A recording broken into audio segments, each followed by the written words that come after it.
को दिखाई नहीं दे रहे हैं। सर मेरा वीडियो सर आप ही स्टार्ट करेंगे।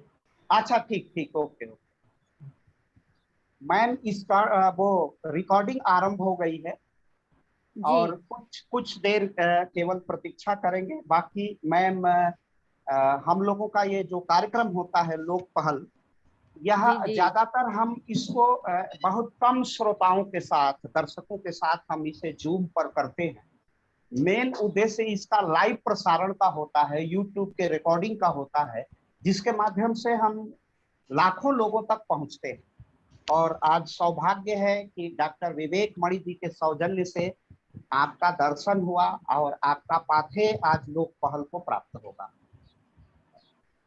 विवेक जी जोड़ने का काम कर रहे हैं सबको। बिल्कुल और बिल्कुल। जैसे अब आप चाइना के थ्रू मॉरिशस से जुड़े, अब मॉरिशस के थ्रू हम आपको और जगह से भी जोड़ेंगे।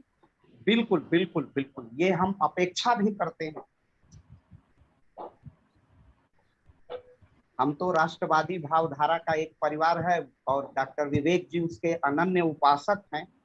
और हम लोगों की संघ आयु, डॉक्टर विवेक जी की भी संघ आयु 15-20 वर्ष से कम नहीं होती। हम लोग तो जी सर। जी।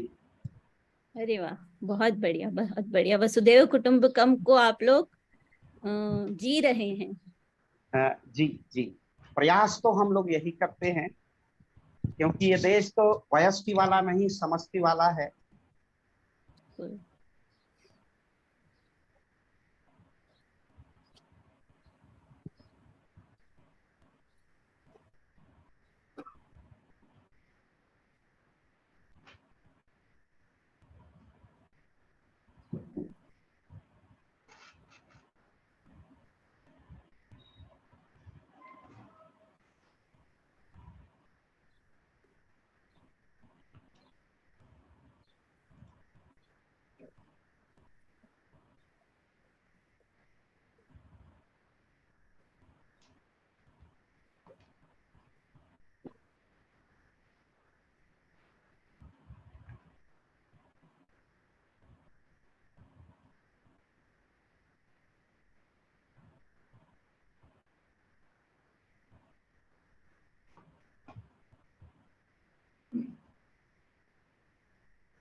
विवेक जी बताइए, आजकल क्या नया कार्यक्रम चल रहा है? अभी तो भारत आया हुआ हूँ। अब अक्टूबर में देखिए भारत में हैं आप?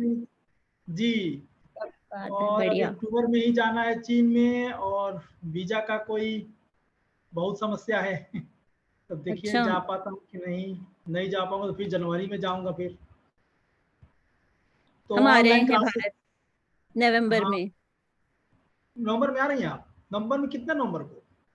नवंबर 9 नवंबर का भी पक्का हुआ है, क्योंकि यहाँ समर वेकेशंस जो होती है नवंबर दिसंबर में होती है। जी जी। तो उसी दौरान हम हर वर्ष छुट्टियों के लिए 2 महीने, 1.5 महीने के लिए लगभग भारत आते हैं बच्चों के साथ। डॉक्टर विवेक जी, सविता जी से भी एक आलेख का निवेदन हो जाएगा आपकी तरफ से। जी जी। सविता जी, हम लोग एक इस पे पुस्तक भी तैयार कर रहे हैं, जो भी हम लोग की लोकपाल के माध्यम से जो परिचर्चा हो रही है, भारतीय संस्कृति की वैश्विकता। बहुत बढ़िया।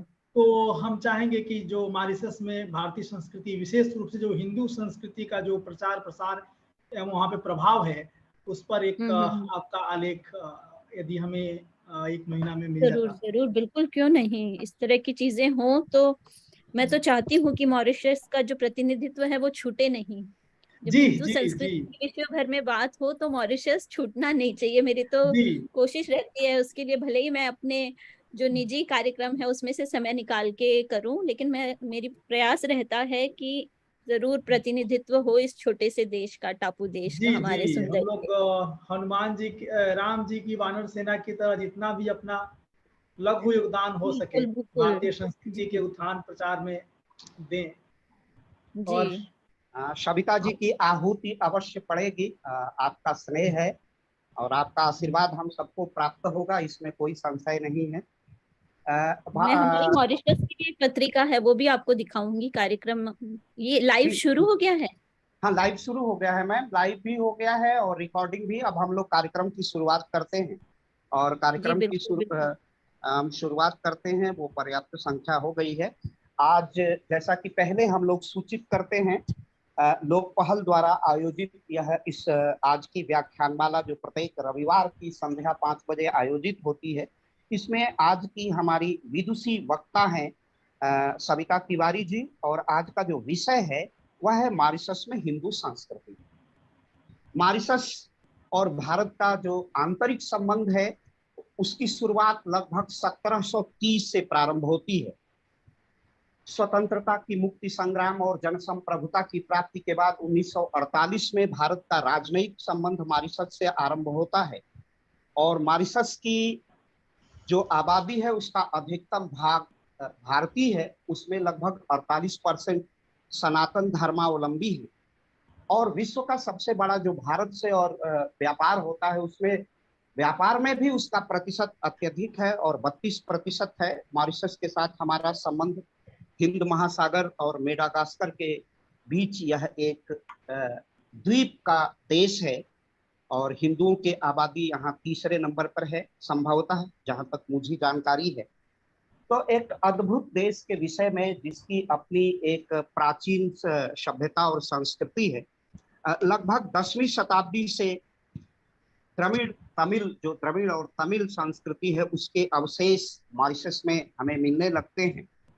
1598 में हालैंड के कुछ नाविक इस द्वीप पर पहुंचते हैं और द्वीप की विपरीत परिस्थितियों में बहुत लंबे समय तक नहीं रह पाते हैं। स्पाइस आइलैंड को ढूंढते हुए, या हम कह सकते हैं कि वह मसाले के द्वीप को ढूंढते हुए गए थे। और जब वहां से वो आए तो नाविकों ने अपने युवराज के नाम पर, हालैंड के जो नासा राजा थे प्रिंस, उनके नाम पर इस देश का नाम, इस टापू का नाम मॉरिशस रखा। बाद में यह फ्रांस के आधिपत्य में आता है, फ्रांस के बाद पुनः औपनिवेशिक ब्रिटिश सत्ता यूनाइटेड किंगडम के आधिपत्य में आता है। 1803 से 1805 के बीच यहाँ ब्रिटेन का शासन स्थापित हो जाता है। 1965 में यह स्वतंत्र देश बनता है और अंग्रेजी इसकी आधिकारिक भाषा है, फ्रांसीसी दूसरी भाषा है। यह हम लोग केवल पढ़े हैं, लेकिन अनुभव की थाती के साथ सविता जी हम लोगों के सम्मुख है और आपका लोक पहल मंच पर आज पाठ्य उद्बोधन प्राप्त होगा। ब्रिटिश शासन में के बाद यहाँ पर जब यह स्वतंत्र होता है तो संसदीय लोकतंत्र की स्थापना होती है। और संभवतः यह, मैं तो राजनीति विज्ञान का विद्यार्थी हूँ, संसदीय लोकतंत्र है। यहाँ जो राष्ट्राध्यक्ष है वो राष्ट्रपति है, लेकिन जो रियल एग्जीक्यूटिव है वो प्रधानमंत्री और कैबिनेट ही है। और यह कैबिनेट 32 सदस्यीय वहां की संसद या राष्ट्रीय नेशनल असेंबली के 62 सदस्यीय है और उसमें 4 से 8 सदस्य जिनका अल्पसंख्यक समुदाय जिनका प्रतिनिधित्व नहीं मिल पाता है, 4 से 8 लोग उसमें मनोनीत होते हैं और ये श्रेष्ठ पराजित कहे जाते हैं और उनका स्थान मिलता है। और इसके विषय में, अन्य विषय में, इसकी हिंदू संस्कृति और इसका जो मॉरिशस में हिंदू संस्कृति है, इस पर लंबा विमर्श और व्याख्यान, अपना निर्वचन सविता जी के द्वारा हम लोग सब सुनेंगे, आपका पाठ्य प्राप्त होगा। लेकिन मैं लोक पहल को संक्षिप्त में मैं बता दूं। लोक पहल राष्ट्रीय स्वयंसेवक संघ के स्वयंसेवकों का एक सकारात्मक सामाजिक सांस्कृतिक हस्तक्षेप है। सांस्कृतिक पुनर्जागरण में हम साक्षी बन सके और आप स्वयं उत्तर प्रदेश के यशस्वी मुख्यमंत्री योगी आदित्यनाथ जी से आपका घनिष्ठ संबंध है, आपका सदैव मार्गदर्शन आपको प्राप्त होता रहता है। तो यह लोक पहल मुख्य रूप से पूज्य योगी आदित्यनाथ जी की ही पहल है। उन्हीं के विचारों को हम जनता तक ले जाते हैं और जन समस्याओं को हम सत्ता प्रतिष्ठान की ओर उन्मुख करते हैं और राष्ट्रीय हिंदू सनातन संस्कृति का प्रचार प्रसार और योगी जी की नीतियों का, उनकी वैचारिकी का वैश्विक वितान उपलब्ध कराना इस लोक पहल का उद्देश्य है। इस लोक पहल के संयोजक प्रयाग विश्वविद्यालय से डॉक्टर विजय कुमार सिंह हैं, इसके संयोजक हैं। इसके अध्यक्ष के रूप में डॉक्टर BL आर्या जो कुल सचिव प्रयाग विश्वविद्यालय रह चुके हैं। इसके संरक्षक प्रोफेसर नरेंद्र कुमार सिंह गौर जो उत्तर प्रदेश सरकार के पूर्व कैबिनेट मंत्री हैं और पूज्य रज्जू भैया के बहुत ही प्रिय शिष्यों में रहे हैं। प्रोफेसर गिरीश चंद्र त्रिपाठी जो काशी हिंदू विश्वविद्यालय के कुलपति रह चुके हैं, इसके संरक्षक हैं। इसी प्रकार पूर्वांचल वीर बहादुर सिंह पूर्वांचल विश्वविद्यालय से डॉक्टर प्रोफेसर अवनीश पार्थेरकर सर इसके महत्वपूर्ण स्तंभ में से हैं। डॉक्टर आलोक चौहान जिनका मैंने नाम लिया पहले से, प्रोफेसर आलोक चौहान जो मेरठ के इंस्टीट्यूट ऑफ टेक्नोलॉजी के डायरेक्टर हैं, हमारे महत्वपूर्ण कार्यकर्ता हैं। इसी प्रकार सर सुंदर लाल चिकित्सा विज्ञान संस्थान काशी हिंदू विश्वविद्यालय वाराणसी के वरिष्ठ वैज्ञानिक प्रोफेसर संतोष कुमार सिंह इसके महत्वपूर्ण कड़ियों में आते हैं। और हमारा लोक पहल का जो सांस्कृतिक और वैचारिक अधिष्ठान है उसमें पूज्य महंत अवैधनाथ जी, अशोक सिंघल जी, महामना मदन मोहन मालवीय जी, दीनदयाल उपाध्याय जी और पूज्य रज्जू भैया इसके सांस्कृतिक अधिष्ठान है।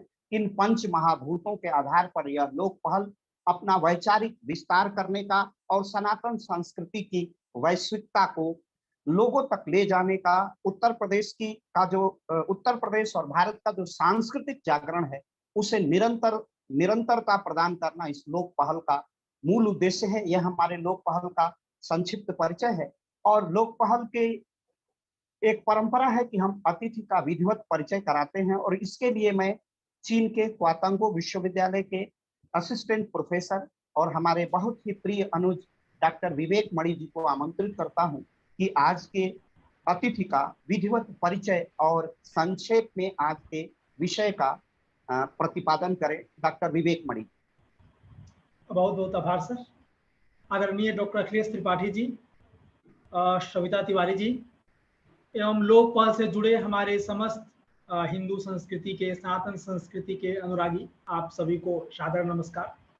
आज लोक पहल के माध्यम से हम पुनः एक नए विषय के बारे में जानेंगे, हिंदू संस्कृति के बारे में जानेंगे और मॉरिशस में हिंदू संस्कृति के बारे में। तो यहाँ पर प्रश्न है कि हम लोग हिंदू संस्कृति पर बात करें ही क्यों? आखिर इसका औचित्य क्या है? यदि आज हम देखेंगे तो जो हमारा विश्व है, हमारा विश्व जितनी भी समस्याओं से जूझ रहा है उन सब का निदान हमारे हिंदू धर्म में है। धर्म तो जो है वो मनुष्य की मूलभूत आवश्यकता है। और यदि हम देखें तो जो हमारा हिंदू धर्म का जो उद्घोष वाक्य है, आज हम देखें चारों जरा वैमनस्य फैला हुआ है, हम श्रेष्ठ हैं, हम बड़े हैं, हम छोटे हैं, हमारा धर्म अच्छा है। ऐसी परिस्थिति में यदि हम हिंदू संस्कृति को देखते हैं, हिंदू धर्म को देखते हैं, तो हमारे यहाँ कहा गया है कि अयम निजः परो वेति गणना लघु चेतसाम उदार चरिता नाम तू वसुधैव कुटुंबकम्। यह मेरा है, यह पराया है, ऐसी गणना छोटे हृदय के लोग और छोटे बुद्धि वालों करते हैं। उदार हृदय वालों के लिए तो पूरी पृथ्वी ही परिवार है। तो जो समग्रता है, जो सहिष्णुता का विचारधारा है, जो समग्रता का विचारधारा है, जो वसुधैव कुटुंबकम का विचारधारा है, वह हमारी हिंदू संस्कृति की विचारधारा है। और यही विचारधारा विश्व को, मानव सभ्यता को, मानव संस्कृति को बचा कर रखेगी। यदि हम देखें जितना ज्यादा हमने सब हिंदू संस्कृति ने सबको स्थान दिया है। आप निर्गुण को मानते हैं तब भी ठीक है, आप सगुण को मानते हैं तब भी ठीक है, आप किसी को नहीं मानते हैं, आप नास्तिक हैं, तब भी आपका इस हिंदू धर्म में आपका स्थान है। आए, आपका स्वागत है। तो जितनी ज्यादा हम लोगों ने विभिन्नताओं को, सबको हमने स्थान दिया है और सबके अस्तित्व को हम लोगों ने पहचाना है, उनका आदर भी करते हैं। आज यदि हम देखें तो युवा पीढ़ी एक तरह से धर्म की और संस्कृति के प्रति उदासीन होती जा रही है। लेकिन ये जो अभी अब तो विज्ञान का युग है, सभी लोग, युवा पीढ़ी विशेष रूप से विज्ञान और तर्क की दृष्टि पर जो खरा उतरे उस पर उसी को आत्मसात करेगी। तो एक तरफ जो वैश्वीकरण के युग में जो पाश्चात्य शिक्षा और वैश्विक शिक्षा बन गई है, और नई पीढ़ी के लिए जो मूल्य मानक शिक्षा है वह पाश्चात्य संस्कृति के प्रभाव में आ चुकी है। लेकिन फिर भी एक जो वास्तविकता है, हमारी पीढ़ी, हमारी जो नई पीढ़ी है, वह कहीं ना कहीं अपनी जड़ों की तलाश में है, अपने रीति रिवाजों के बारे में, अपनी धार्मिक मान्यताओं के बारे में जानने के लिए उत्सुक है। और हमारा हिंदू धर्म जो है वह कितनी वैज्ञानिकता है, कितना वैज्ञानिक है, यह हम लोगों ने कोरोना के इस काल में तो पहचान ही लिया है कि खाना क्या है, क्या खाना है, क्या पीना है, कैसे जीवन जीना है, प्रकृति के साथ कैसे रहना है, इन सब का हमने लगभग देख ही लिया है। तो जो भारतीय, जो हिंदू संस्कृति है उसकी एक वैश्विक दृष्टि है और वह सबको अपने आप में समाहित करने वाली है। यदि हम आज देखें तो नारी की बात होती है तो हमारी हिंदू संस्कृति में नारी को कितना उच्च स्थान दिया गया है। यत्र नार्यस्ते पूज्यन्ते तत्र रमन्ते देवता। इसके अलावा हम लोगों ने इतना ही, केवल नारी को तो हम लोग श्रद्धा से देखते ही हैं, एक तरह से जो लैंगिक समानता है उस पर भी यदि देखें तो हम लोगों में कहा गया है कि अर्धनारीश्वर का विचार है कि जो नारी है और पुरुष है वे अलग अलग नहीं है। कहा तो जाता है कि शंकर पुरुषा सर्वे स्त्रियः सर्वा भयस्वरी। जो समस्त पुरुष हैं वे भगवान शिव के अंश हैं और समस्त स्त्रियां जो हैं वो माता भगवती शिवा की ही अंश है। तो हमारे जितने भी देव हैं, त्रिदेव हैं, सभी ब्रह्मा जी हो, शिव जी हो, विष्णु जी हो, सभी अर्धांगिनी के साथ, अर्धांगिनी के बिना अपूर्ण है।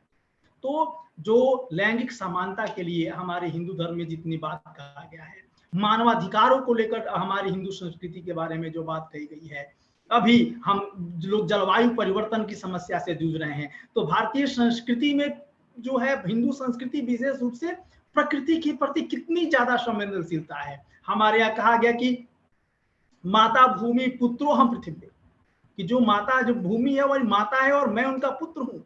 हमारे यहाँ नदी जो गंगा नदी है वो देवी है, हिमालय जो देवता है, पहाड़ जो है वो देवता है, वायु देवता है, जल देवता है। तो हमने प्रकृति के साथ जो, यदि हम हिंदू धर्म को के ज्ञानों को, विचारों को आत्मसात करें तो हमें पर्यावरण संरक्षण में कोई भी समस्या नहीं होगी।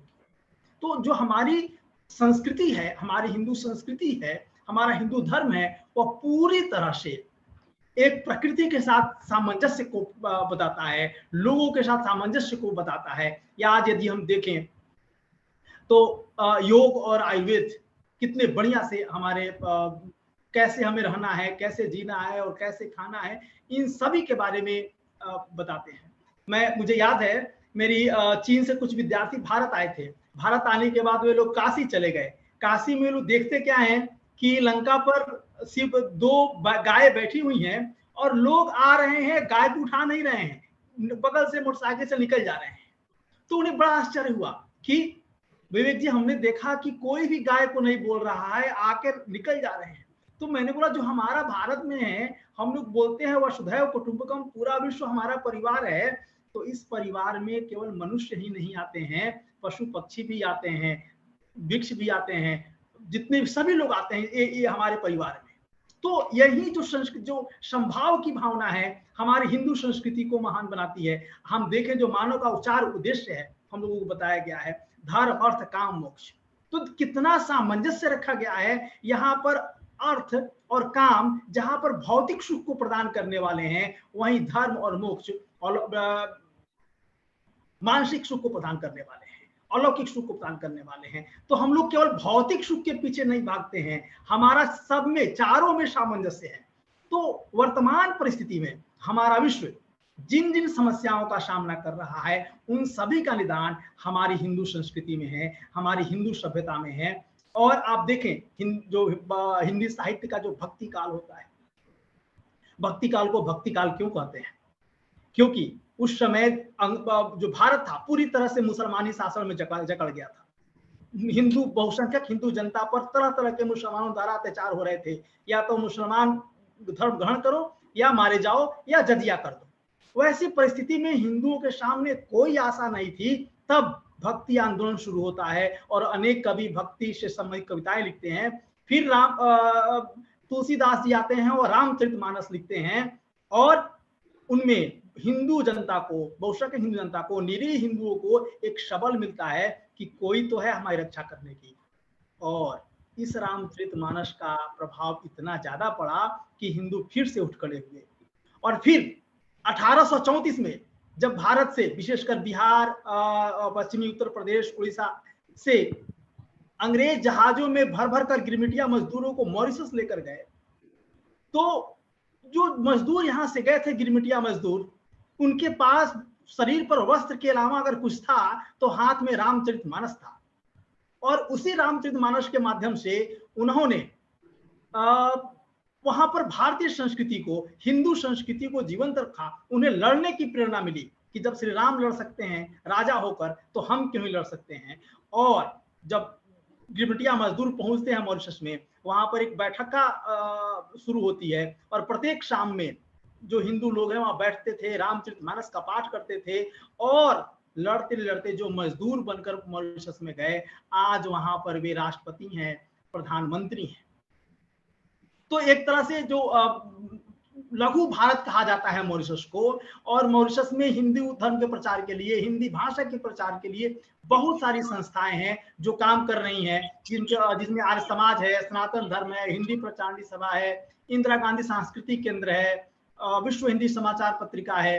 ये सारे लोग वहां पर भारतीय संस्कृति, हिंदू संस्कृति और हिंदी भाषा का प्रचार प्रसार कर रहे हैं। हम लोग विशेष रूप से सविता जी से सुनेंगे ही इसके बारे में। तो वहां पर अभी भी रामचरितमानस का अभी भी शाम के समय में पाठ होता है। बहुत से बड़े बड़े मंदिर भी हैं, 50% के लगभग हिंदू जनसंख्या वहां पर है। तो हमारी संस्कृति में, जो भारतीय हिंदू संस्कृति में है, जो वहां पर मजदूर बनकर गए थे, या हिंदू संस्कृति की विचारधारा ही थी, या हमारा रामचरितमानस की शक्ति ही थी कि वे लोग वहां पर मजदूर बनकर गए और आज वहां पर वे लोग अच्छी स्थिति में हैं, प्रधानमंत्री, राष्ट्रपति बनकर हैं। तो इन्हीं सब विषयों पर प्रकाश डालने के लिए विस्तृत रूप से जो इनकी आधिकारिक विदुषी हैं सविता तिवारी जी, वे आज इस पर प्रकाश डालेंगी। इनका मैं लघु परिचय देना चाहूंगा। सविता जी जो मॉरिशस में सुलभ संस्कृत क्लासेस हैं उसकी सह-संस्थापक हैं, एक प्रख्यात लेखिका भी हैं, और अपने लेखन के माध्यम से वे मॉरिशस में भारतीय संस्कृति, भारतीय भाषाओं, विशेषकर हिंदी एवं संस्कृत का प्रचार प्रसार कर रही हैं।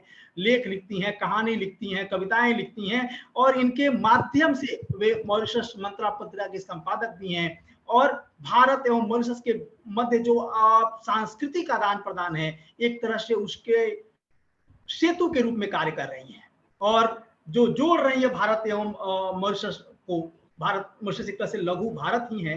तो हमारा यह सौभाग्य है कि आज सविता तिवारी जी हमने हमें समय दिया और आज बताएंगे कि कैसे मॉरिशस में हिंदू संस्कृति अपना प्रभाव डाल रही है और आगे भी डालती रहेगी। सविता जी, आपका बहुत बहुत आभार। बहुत बहुत धन्यवाद डॉक्टर विवेक जी, आपने बहुत सुंदर परिचय प्रस्तुत किया, विषय का एक प्रारूप भी दिया। उस पर तो अपनी विदुषी वक्ता को ही बोलना है। आपने भारत की संस्कृति की वैश्विकता पर प्रकाश डाला।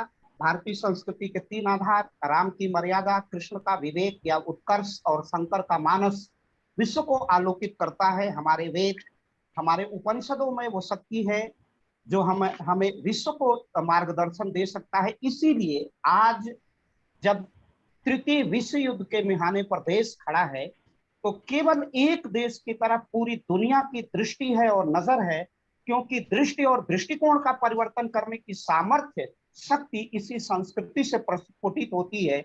यही संस्कृति वह उद्गम स्थल है जहां से हम इस पूरे विश्व को आलोकित, प्रकाशित कर सकते हैं और विश्व को हिंसा से मुक्त कर सकते हैं। तो मैं आज बिना बाधा के अपने अब विदुषी वक्ता को आमंत्रित करता हूं, विनम्रता पूर्वक, डॉक्टर सविता तिवारी। बहुत धन्यवाद त्रिपाठी जी, डॉक्टर त्रिपाठी जी, डॉक्टर विवेकमणि त्रिपाठी जी, अखिलेश त्रिपाठी जी, परिचय देने के लिए और इस मंच से जोड़ने के लिए। मैं हमारे जो जितने भी पैनलिस्ट हैं सभी को नमस्कार करती हूँ। और लोक पहल मंच, जो राष्ट्रीय स्वयं सेवक संघों के वयोवृद्ध, तपोवृद्ध, ज्ञान वृद्ध जो हमारे जन हैं, स्वयं सेवक हैं, उनके द्वारा शुरू किया इतना बढ़िया सुंदर मंच है। और जो विश्व, जो वसुधैव कुटुंबकम की जो हम बात करते हैं उसको साकार करने वाला ये मंच है। इस मंच को मैं प्रणाम करती हूँ। और जो हमारे सोशल मीडिया के जरिए हमारे साथ जितने भी लोग जुड़े हुए हैं उन सभी को मैं प्रणाम करती हूँ।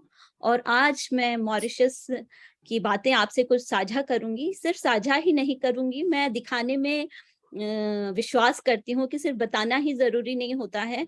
और आप देख रहे होंगे कि आज मैं कुछ ज्यादा ही तैयार होकर आई हूँ। और नॉर्मली जब हमारे लाइव कार्यक्रम होते हैं तो हम इतने सजे धजे होकर नहीं बैठते हैं, लेकिन आज शरद पूर्णिमा का पावन पर्व है और हमारे घर में ही आज मैं आपको दिखाती हूँ, आज सत्यनारायण कथा का पूजन हमने रखा था।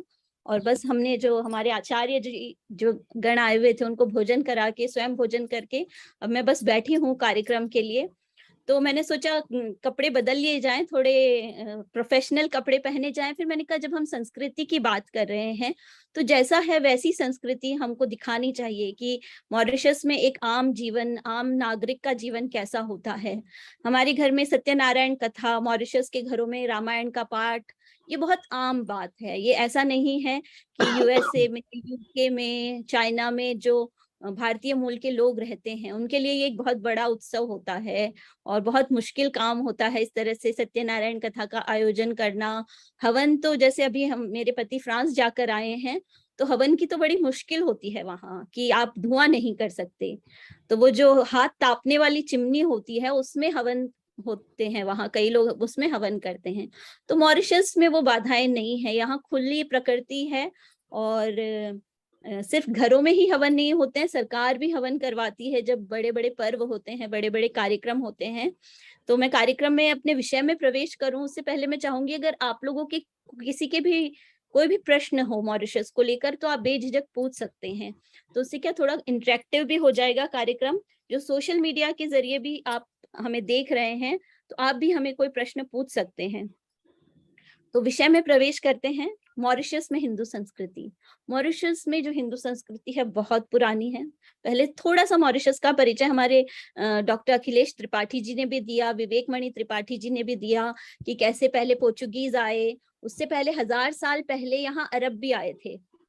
और मैं बताना चाहूंगी कि मॉरिशस का जो इतिहास है वो बहुत पुराना नहीं है। जैसे हम भारत की बात करते हैं आदिकाल, सतयुग, द्वापर युग, वैसा मॉरिशस का इतिहास नहीं है। मॉरिशस का इतिहास 500 साल पुराना है, बहुत मुश्किल 500 साल पुराना है। यहाँ जो पहला मानव कदम की हम जब बात करते हैं वो 500 साल पहले पड़े हैं यहाँ मानव कदम।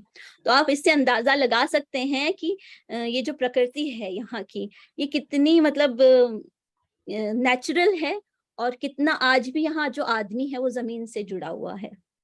तो पहले कहते हैं अरब आए थे 1000 साल पहले, लेकिन वो यहाँ रुके नहीं, बस नाव उनकी जा रही थी और वो इसके पास से गुजरे थे। तो मैप में पहली बार जो कहते हैं उन लोगों ने इसे, मॉरिशस को मैप में इसको इंडिकेट किया था कि एक ऐसा भी टापू है। और उसके बाद पोर्चुगीज आए तो उन्होंने अपने राजा के नाम पे इसका नाम रखा मॉरिशस। उसके बाद फ्रेंच आए, क्योंकि पोर्चुगीज ज्यादा रुक नहीं पाए क्योंकि परिस्थितियां नहीं थी। साइक्लोन बहुत आते हैं, आज भी बहुत साइक्लोन आते हैं, लेकिन आज हमारे पास इतनी सुविधा है और आज हमारे पास बहुत सारी चीजें हैं, सरकार भी तैयार रहती है। आज भी जनवरी, फरवरी, मार्च बहुत साइक्लोन आते हैं, घर में बैठे रहते हैं और कभी कभी तो लाइट चली जाती है, बहुत एक एक दिन तक लाइट नहीं रह पाती है। लेकिन आज हम तैयारी के साथ रहते हैं। लेकिन उस समय इतनी परिस्थितियां नहीं थी, छोटी छोटी कमरे, झोपड़ियां बनाते थे, वो उड़ जाती थी। तो पोर्चुगीज जल्दी चले गए, उसके बाद फ्रेंच आए। फ्रेंच लोगों ने यहाँ बहुत काम किया। फिर फ्रेंच और अंग्रेजों का युद्ध हुआ, क्योंकि ये जो मॉरिशस का टापू है, ये ज्योग्राफिकल जो इसकी लोकेशन है वो स्ट्रेटेजिकली बहुत इंपॉर्टेंट है, अफ्रीका और एशिया को जोड़ती है, भारत का और मुख्य रूप से भारत को और अफ्रीका को जोड़ने के बीच में इसका स्थान है। तो हर आते जाते बोट को, मालवाहक वाहन को कुछ भी तेल लेना होता है, खाना वाना लेना होता है, तो एकदम बीच की लोकेशन है। तो इसीलिए अंग्रेजों ने युद्ध किया फ्रेंच से और इस पर कब्जा कर लिया। पहले यहाँ फ्रेंच बोली जाती थी, फिर यहाँ अंग्रेजी बोली जाती थी। और 1835 में जब एबॉलिशन ऑफ स्लेवरी हुआ, जब जो गुलाम प्रथा थी उसको बंद कर दिया गया, तब इनको लगा कि अब हम कहाँ से, जो यहाँ शुगर केन के खेत थे, बहुत सारे गन्ने के खेत थे, उनके लिए कामगर कहाँ से लाएं।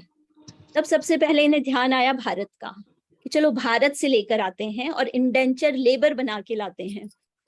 तो इंडेंचर लेबर का तब आगमन होता है, 2 नवंबर की सांझ होती है, 2 नवंबर 1834। MV एटलस जहाज जो होता है मॉरिशस के समुद्र में, उसका आगमन होता है। और 36 भारतीय मजदूर उस बोट में से, MV एटलस जो जहाज है उसमें से उतरते हैं। और जहां वो उतरते हैं उस जगह का नाम है अप्रवासी घाट। उसके बारे में एक बहुत सुंदर पंक्ति है जो मॉरिशन लेखक हैं हमारे आचार्य जी, उन्होंने लिखी है कि घाट नहीं मैं गंगा जी का, घाट नहीं मैं यमुना का, लेकिन पावन हूँ उतना ही, राह बना हूँ पुरखों का। आज भी अप्रवासी घाट में लोग प्रणाम करते हैं। वो 16 सीढ़ियां हैं जहां से हमारे जो पहले भारतीय आए थे, जिनके भारत के जो रजकण हैं वो पहली बार मॉरिशस में मिले थे, उस दिन को याद करते हैं। और उस जगह को आज भी हर मॉरिशन जो व्यक्ति है वो प्रणाम करता है। अप्रवासी घाट उस स्थान का नाम है। तो उस दिन से पहली बार जो भारतीय संस्कृति थी वो मॉरिशस की संस्कृति में मिली। और उस बात को आज 1834 को 200 साल हो जाएंगे कुछ समय में।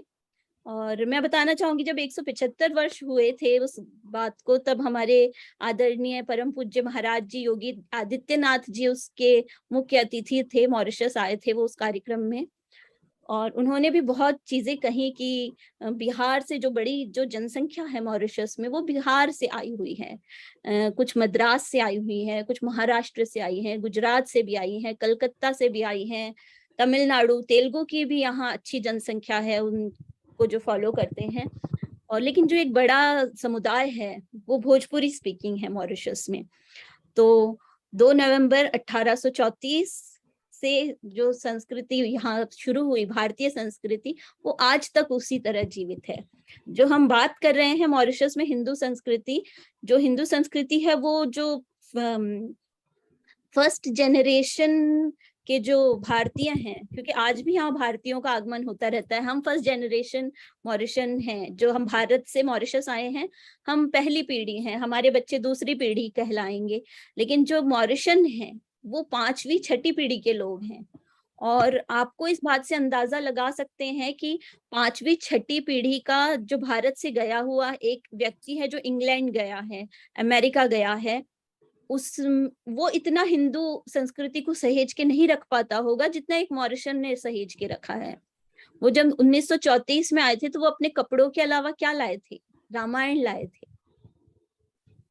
उनकी माँ ने जब उन्हें कहा, विदा किया होगा, तब उन्हें कहा होगा कि है ना, वहां जाओगे तो न तुम्हारा धर्म बचेगा न संस्कृति बचेगी, लेकिन ये ले जाओ, ये तुम्हें मानवता सिखाए रखेगी। रामायण जो है वो मानवता से जोड़े रखेगी। और मानवता तो हमारे हिंदू संस्कृति में, जब महाराज जी आए थे तो मुझे मॉरिशन अखबार के लिए सौभाग्य मिला था उनका इंटरव्यू लेने का।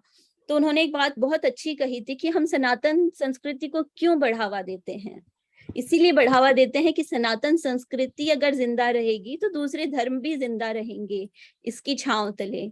बाकी विश्व का ऐसा कोई भी धर्म नहीं है जिसकी छांव तले बाकी के धर्म पंथ जीवित रह सकते हैं।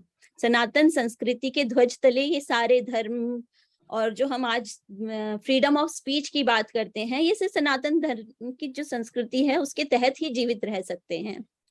और हमारे साथ कुछ सवाल आ रहे हैं, आप लोग जो चैट बॉक्स में सवाल आपने डाल सकते हैं, अगर कोई कुछ पूछना चाह रहा है तो मैं चैट बॉक्स मैंने खोल रखा है। तो जो रोजाना की बात करती हूँ, मैं जो आज की बात करती हूँ कि हिंदू संस्कृति किस तरह से जीवित है मॉरिशस में। जब जन्म होता है बच्चे का, मॉरिशस में 50% हिंदू हैं, और बहुत 70 से 80% जो है वो भारतीय मूल के लोग हैं, जो गन्ने की खेतों के लिए लाए गए थे, जिसे कहते हैं द ग्रेट एक्सपेरिमेंट के तहत भारतीय लाए गए थे इंडेंचर लेबर बना के। तो 70 से 80% जो जनता है मॉरिशस की वो भारतीय मूल की है। उसमें से आज जो है 50% हैं ऐसे लोग जो सनातन धर्म को फॉलो करते हैं। और नेपाल और भारत के बाद मॉरिशस तीसरा सबसे बड़ा हिंदू पॉपुलेशन वाला देश है। ये हमारे लिए बहुत गर्व की बात है। और ये आप अगर सड़क पे निकल जाओ, कहीं पर भी कोई अनजान व्यक्ति भारत से आता है पहली बार, तो वो कहता है ऐसे लगता है मैं भारत में ही हूँ, बस थोड़ा सा बहुत साफ है ये जगह, और थोड़ा ये सड़कें इसकी बहुत बड़ी चौड़ी हैं, और थोड़ी भीड़ भाड़ कम है, बाकी पूरा भारत ही लगता है। क्योंकि आपका हिंदी से आराम से काम चल जाता है। कहीं पे भी मार्केट में निकल जाओ, आप हिंदी में अपना सामान खरीद सकते हैं, सब्जी खरीद सकते हैं, राशन खरीद सकते हैं। तो ये आज की परिस्थितियां हैं। ये मैं बहुत पुरानी बात नहीं कर रही हूँ। आज भी मैं फ्रेंच कभी नहीं बोलती हूँ, मार्केट जाती हूँ तो बच्चों फ्रेंच यहाँ चलती है, क्योंकि जो स्कूल में बच्चे आपस में बात करते हैं वो फ्रेंच भाषा में करते हैं। घरों में लोग जो बात करते हैं वो क्रियोल में बात करते हैं। क्रियोल एक डायलेक्ट है, अफ्रीकी डायलेक्ट है, जो फ्रेंच से कुछ मिलता जुलता है। तो हिंदी में आपकी आराम से बात हो जाती है। मैंने जैसे मेरे परिचय में बताया कि हम संस्कृत क्लासेस चलाते हैं मॉरिशस में, हम संस्कृत क्लासेस चलाते हैं। तो संस्कृत के प्रति भी लोगों में बहुत ही आदर है और बहुत चाव है कि हम संस्कृत सीखें, हमारे बच्चे संस्कृत सीखें। तो ये आज की स्थितियां हैं कि हिंदू संस्कृति इतनी जड़ें गहरी है मॉरिशस में कि बहुत आम बात है कि सत्यनारायण कथा, जैसे मैंने बताया, हमारे तो घर में आज ही हुई है। और कहीं पे भी किसी हिंदू परिवार में अगर मृत्यु होती है तो उसी के साथ रामायण पाठ शुरू हो जाता है। जब तक शरीर को ले जाया नहीं जाता शमशान, तब तक वो रामायण पाठ चलता रहता है नॉन स्टॉप। और उसमें गांव के बुजुर्ग महिलाएं आके बैठती हैं बॉडी के पास, रामायण पाठ चलता रहता है निरंतर। तो ये बहुत अच्छी चीज देखने को मिली है कि मुझे नहीं लगता भारत में आजकल इतनी सारी चीजें होती हैं। वो गीता के श्लोक सुनाते रहते हैं कोई बीमार होता है तो, लेकिन निरंतर 24 घंटे जब तक बॉडी नहीं चली जाती है तब तक रामायण पाठ चलता रहता है घर में। तो ये बहुत अच्छी चीज है। रामायण हर घर में मिल जाएगी। और जो मॉरिशस सनातन धर्म टेम्पल्स फेडरेशन है, जो मंदिरों की एक बड़ी संस्था है मॉरिशस में, वो रामायण कंपटीशन कराती हैं और उसमें करीब 100-150 टोलियां पार्ट लेती हैं। और ये टोलियां सिर्फ ऐसे नहीं होती कि मंदिरों से आती हैं या कोई संस्था की टोली है, ये स्कूलों की भी टोलियां हैं। मैं जज थी अभी पिछले महीने ही ये कंपटीशन हुआ था, तो उसके सेमीफाइनल में भी मैं जज थी और फाइनल्स में भी मैं बतौर जज गई थी। और मुझे ये बहुत अच्छी चीज देखने को मिली है कि पिछले कुछ वर्षों में स्कूलों से टोलियां आती हैं। स्कूलों में टीचर, रेक्टर और जो प्रोफेसर होते हैं, स्टूडेंट्स, ये सब मिलके एक रामायण की टोली बनाते हैं। भारत के किस स्कूलों में रामायण की टोली आपको मिलेगी?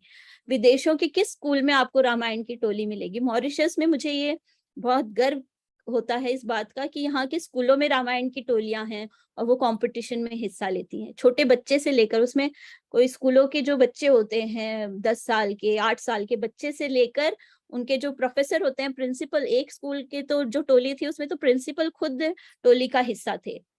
और वो करीब कितने साल के होंगे, 60 साल के तो होंगे, बहुत ही बुजुर्ग थे।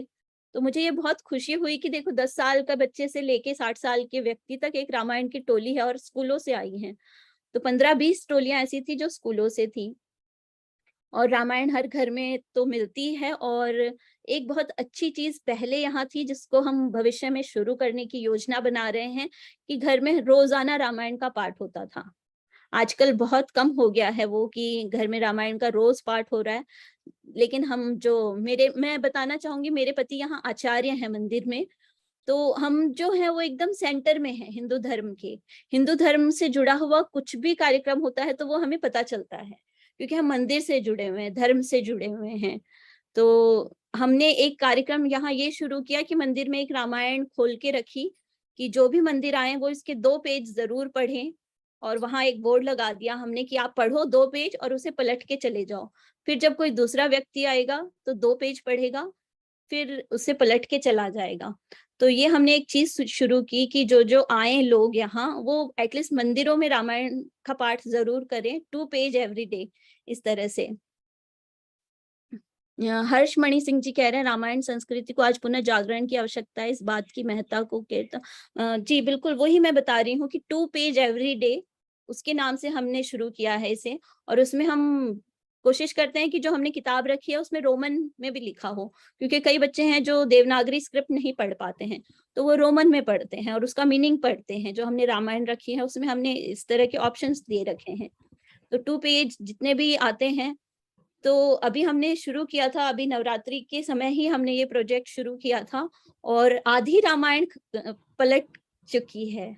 तो ये हमारे लिए बहुत खुशी की बात है कि जो कई लोग तो बोलते हैं कि हम नहीं आते थे, लेकिन अब हम रामायण के 2 पेज पढ़ने आते हैं। कि हम मंदिर के पास से गुजर रहे हैं तो हमने सोचा कि चलिए 2 पेज पढ़ लेते हैं। तो आपको इस तरह से इनोवेटिव होना पड़ेगा अगर युवाओं को जोड़ना है, आपको बच्चों को जोड़ना है हिंदू संस्कृति से, उनका परिचय करवाना है। और जो हम वसुधैव कुटुंबकम की बात कहते हैं और जो हम कहते हैं कि हिंदू संस्कृति से ही सभी संस्कृतियों का बचाव संभव है, तो हमें उन्हें ये बताना पड़ेगा। और ये सिर्फ बोलकर नहीं होगा, ये हमें करना पड़ेगा। जो हम संस्कृत क्लासेस लेते हैं, हम ऐसे नहीं करते कि उन्हें क्लास में सिखा दिया। ऑनलाइन क्लासेस इसीलिए हमने शुरू की कि मॉरिशस के कोने कोने से जुड़े। पहले बैच में हमने शुरू किया था कि मंदिर में जो डिवोटीज आते हैं उनके बच्चों के लिए हमने शुरू किया था 15 बच्चों से, जो पिछले गणेश चतुर्थी से हमने संस्कृत क्लास की शुरू की थी। और आज जो सेकंड बैच है उसमें 75 बच्चे जुड़ गए हैं और मॉरिशस भर से। और ये सिर्फ ऐसा नहीं है कि पेरेंट्स कहते हैं कि हमारे बच्चों को एडमिशन दो, ये बच्चे खुद आकर कहते हैं। गांव के बच्चे जब बच्चों को परफॉर्म करते देखते हैं, उनकी न्यूज टीवी में आती है, उनके बारे में अखबार में छपता है, तो स्कूलों में बात होती है, तो बच्चे खुद फोन करके कहते हैं कि हमें आपकी क्लास में आना है। और यही हमारी सफलता है। तो मॉरिशस में आज की स्थिति बता रही हूँ मैं। और ये जी, रामायण की जहां तक बात हो रही है, तो वो रामचरितमानस है या वाल्मीकि का रामायण है? जी जी जी, ये चीज मैं क्लियर करना चाहूंगी कि मॉरिशस में जो रामचरितमानस है उसी को रामायण कहते हैं। और हमने कई बार सोचा कि इसे हम करेक्ट करें कि हम इसे मानस कहें और रामायण ना कहें, लेकिन जो ये चीज जो है मॉरिशस में एक संस्कृति का हिस्सा है कि आप मानस बोलें तो वो रामायण को चेंज करना हुआ। तो कुछ चीजें हैं जो बदली नहीं जानी चाहिए हमें लगता है, तो हमने इसको रामायण ही चलने दिया। इसको मानस कहते हैं, हम उन्हें बताते जरूर हैं कि ये रामचरितमानस है, ये अवधि में लिखी गई है, और ये रामायण है जो वाल्मीकि द्वारा संस्कृत में रचित है। ये सबको पता है, लेकिन जो एक जबान पे बैठ गई है बात कि रामायण लेकर आओ, तो वो मानस ही लेकर आते हैं। लेकिन ये मानस की ही बात हो रही है, तो मैं ये चीज आपको क्लियर करना चाहूंगी। और एक चीज जो बहुत अच्छी जो मॉरिशस में देखने को मिलती है, जो भारतीय भी आकर आश्चर्य करते हैं, वो ये है कि हर हिंदू के घर के बाहर हनुमान जी बैठे हैं। अब बाहर इसीलिए बैठे हैं क्योंकि पहले छोटे छोटे झोपड़े हुआ करते थे, अब घर में 10-10 लोग रहते थे, बच्चे थे, और इतना शुद्ध वातावरण नहीं था, तो बुजुर्गों ने उन्हें बाहर चबूतरा बना के हनुमान जी को एज पत्थर के रूप में बैठाया था, पत्थर के रूप में उनकी पूजा की जाती थी। अब कालांतर में भारत से हमारे यहाँ मूर्तियां आने लगी, तो अब सबके घर के बाहर सुंदर सुंदर छोटे छोटे मंदिर होते हैं और उसमें हनुमान जी विराजमान है और हनुमान जी की ध्वजा लगी होती है। आप भारत में या किसी भी देश में, मुझे नहीं लगता एक हिंदू के घर को आप पहचान सकते हैं बाहर से। बहुत कम होता है कि शुभ लाभ लिखा होता है या स्वस्तिका का चिन्ह होता है। इन मॉरिशस में आप दूर से देख के बता सकते हैं, क्योंकि वहां हनुमान जी की 2 लाल ध्वजाएं, बहुत लंबी सी ध्वजाएं दिखाई दे जाती हैं। तो मॉरिशस की हिंदू संस्कृति की जो बात करते हैं, तो ये भी बात बहुत जरूरी है बताना कि मॉरिशस के घर भी आप पहचान सकते हैं दूर से ही।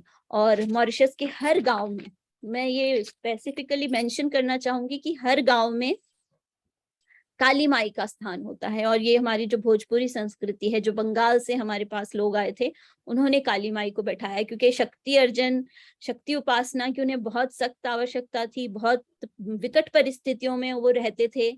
और हमारे जो बुजुर्ग हैं वो बताते हैं कि दिन भर हम खेतों में मार खा के आते थे, काम करके आते थे, पसीना बहा के आते थे, शाम को बैठ के हम रामचरितमानस का पाठ करते थे और ज्यादा तो उनके पास मजीरे और वो सब नहीं हुआ करते थे, तो लोटा और चम्मच बजा के वो म्यूजिक दिया करते थे। और वो लोटा और चम्मच आज भी संगीत, जब भी कभी रामायण पाठ होता है तो कोई ना कोई एक माता या एक बुजुर्ग लोग एक लोटा और चम्मच लेके अवश्य बैठते हैं, वो शगुन के रूप में है।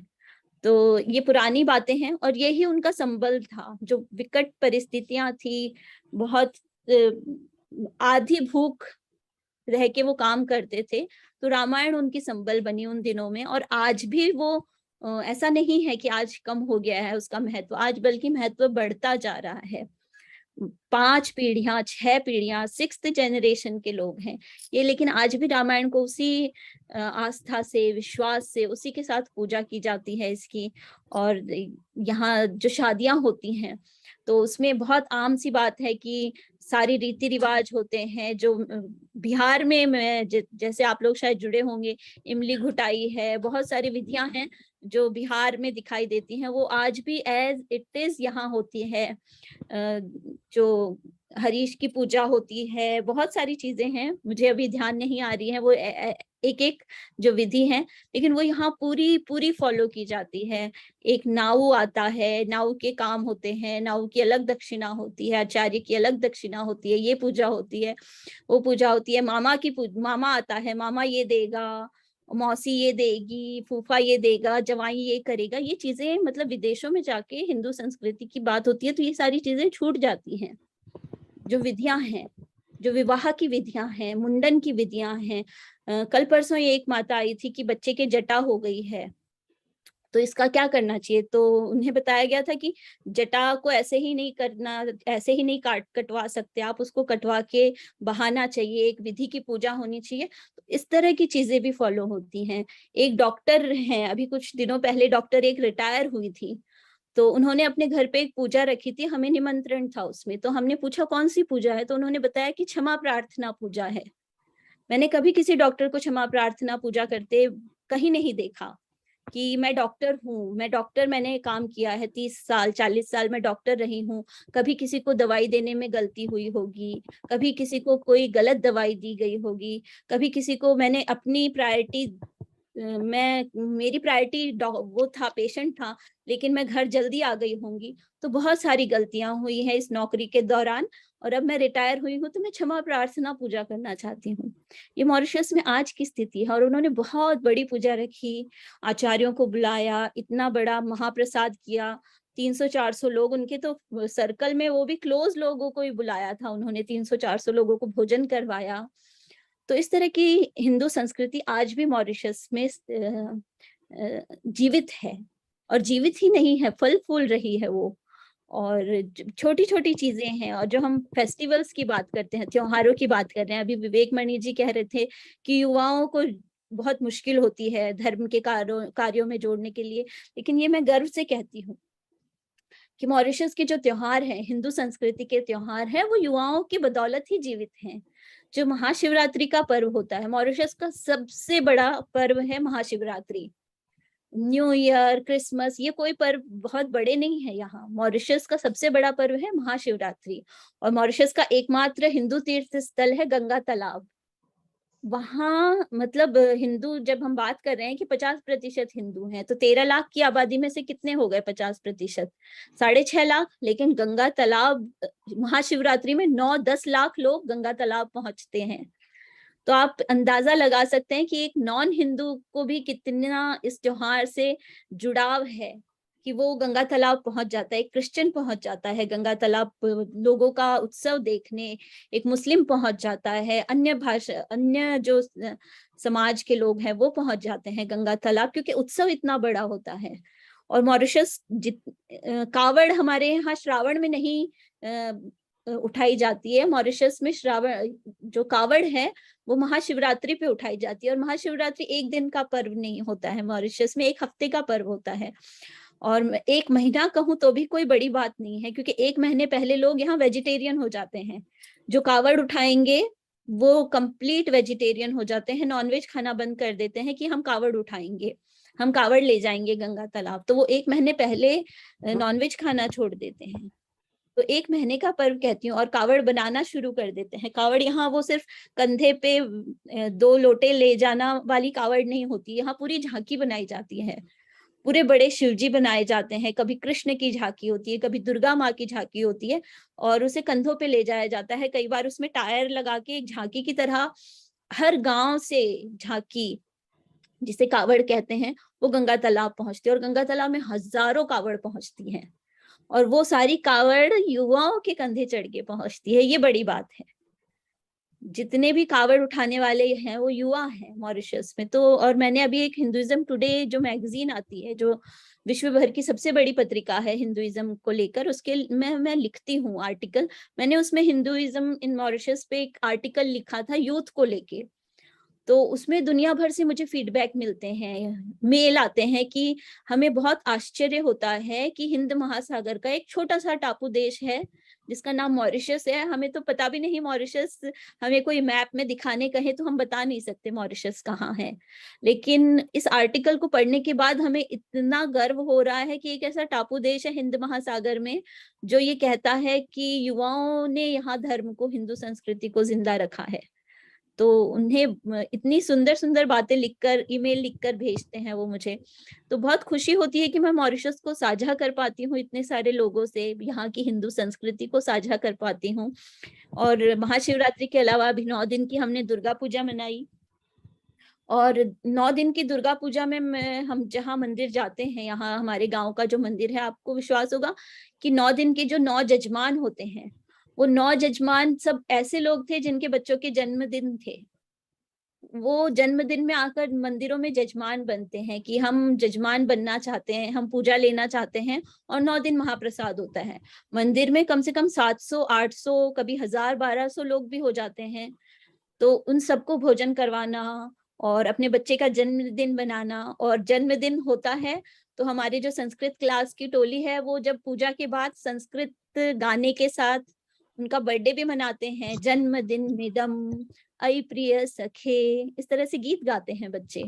तो ये बहुत सुंदर आप देखें, ये बहुत सुंदर दृश्य होता है कि सबने ट्रेडिशनल कपड़े पहने हैं, माँ दुर्गा विराजमान है, पूरा पंडाल भरा हुआ है, और बच्चे के लिए प्रसाद लेके उसके सामने सब बच्चे, छोटे छोटे बच्चे उसके लिए गीत गा रहे हैं संस्कृत में।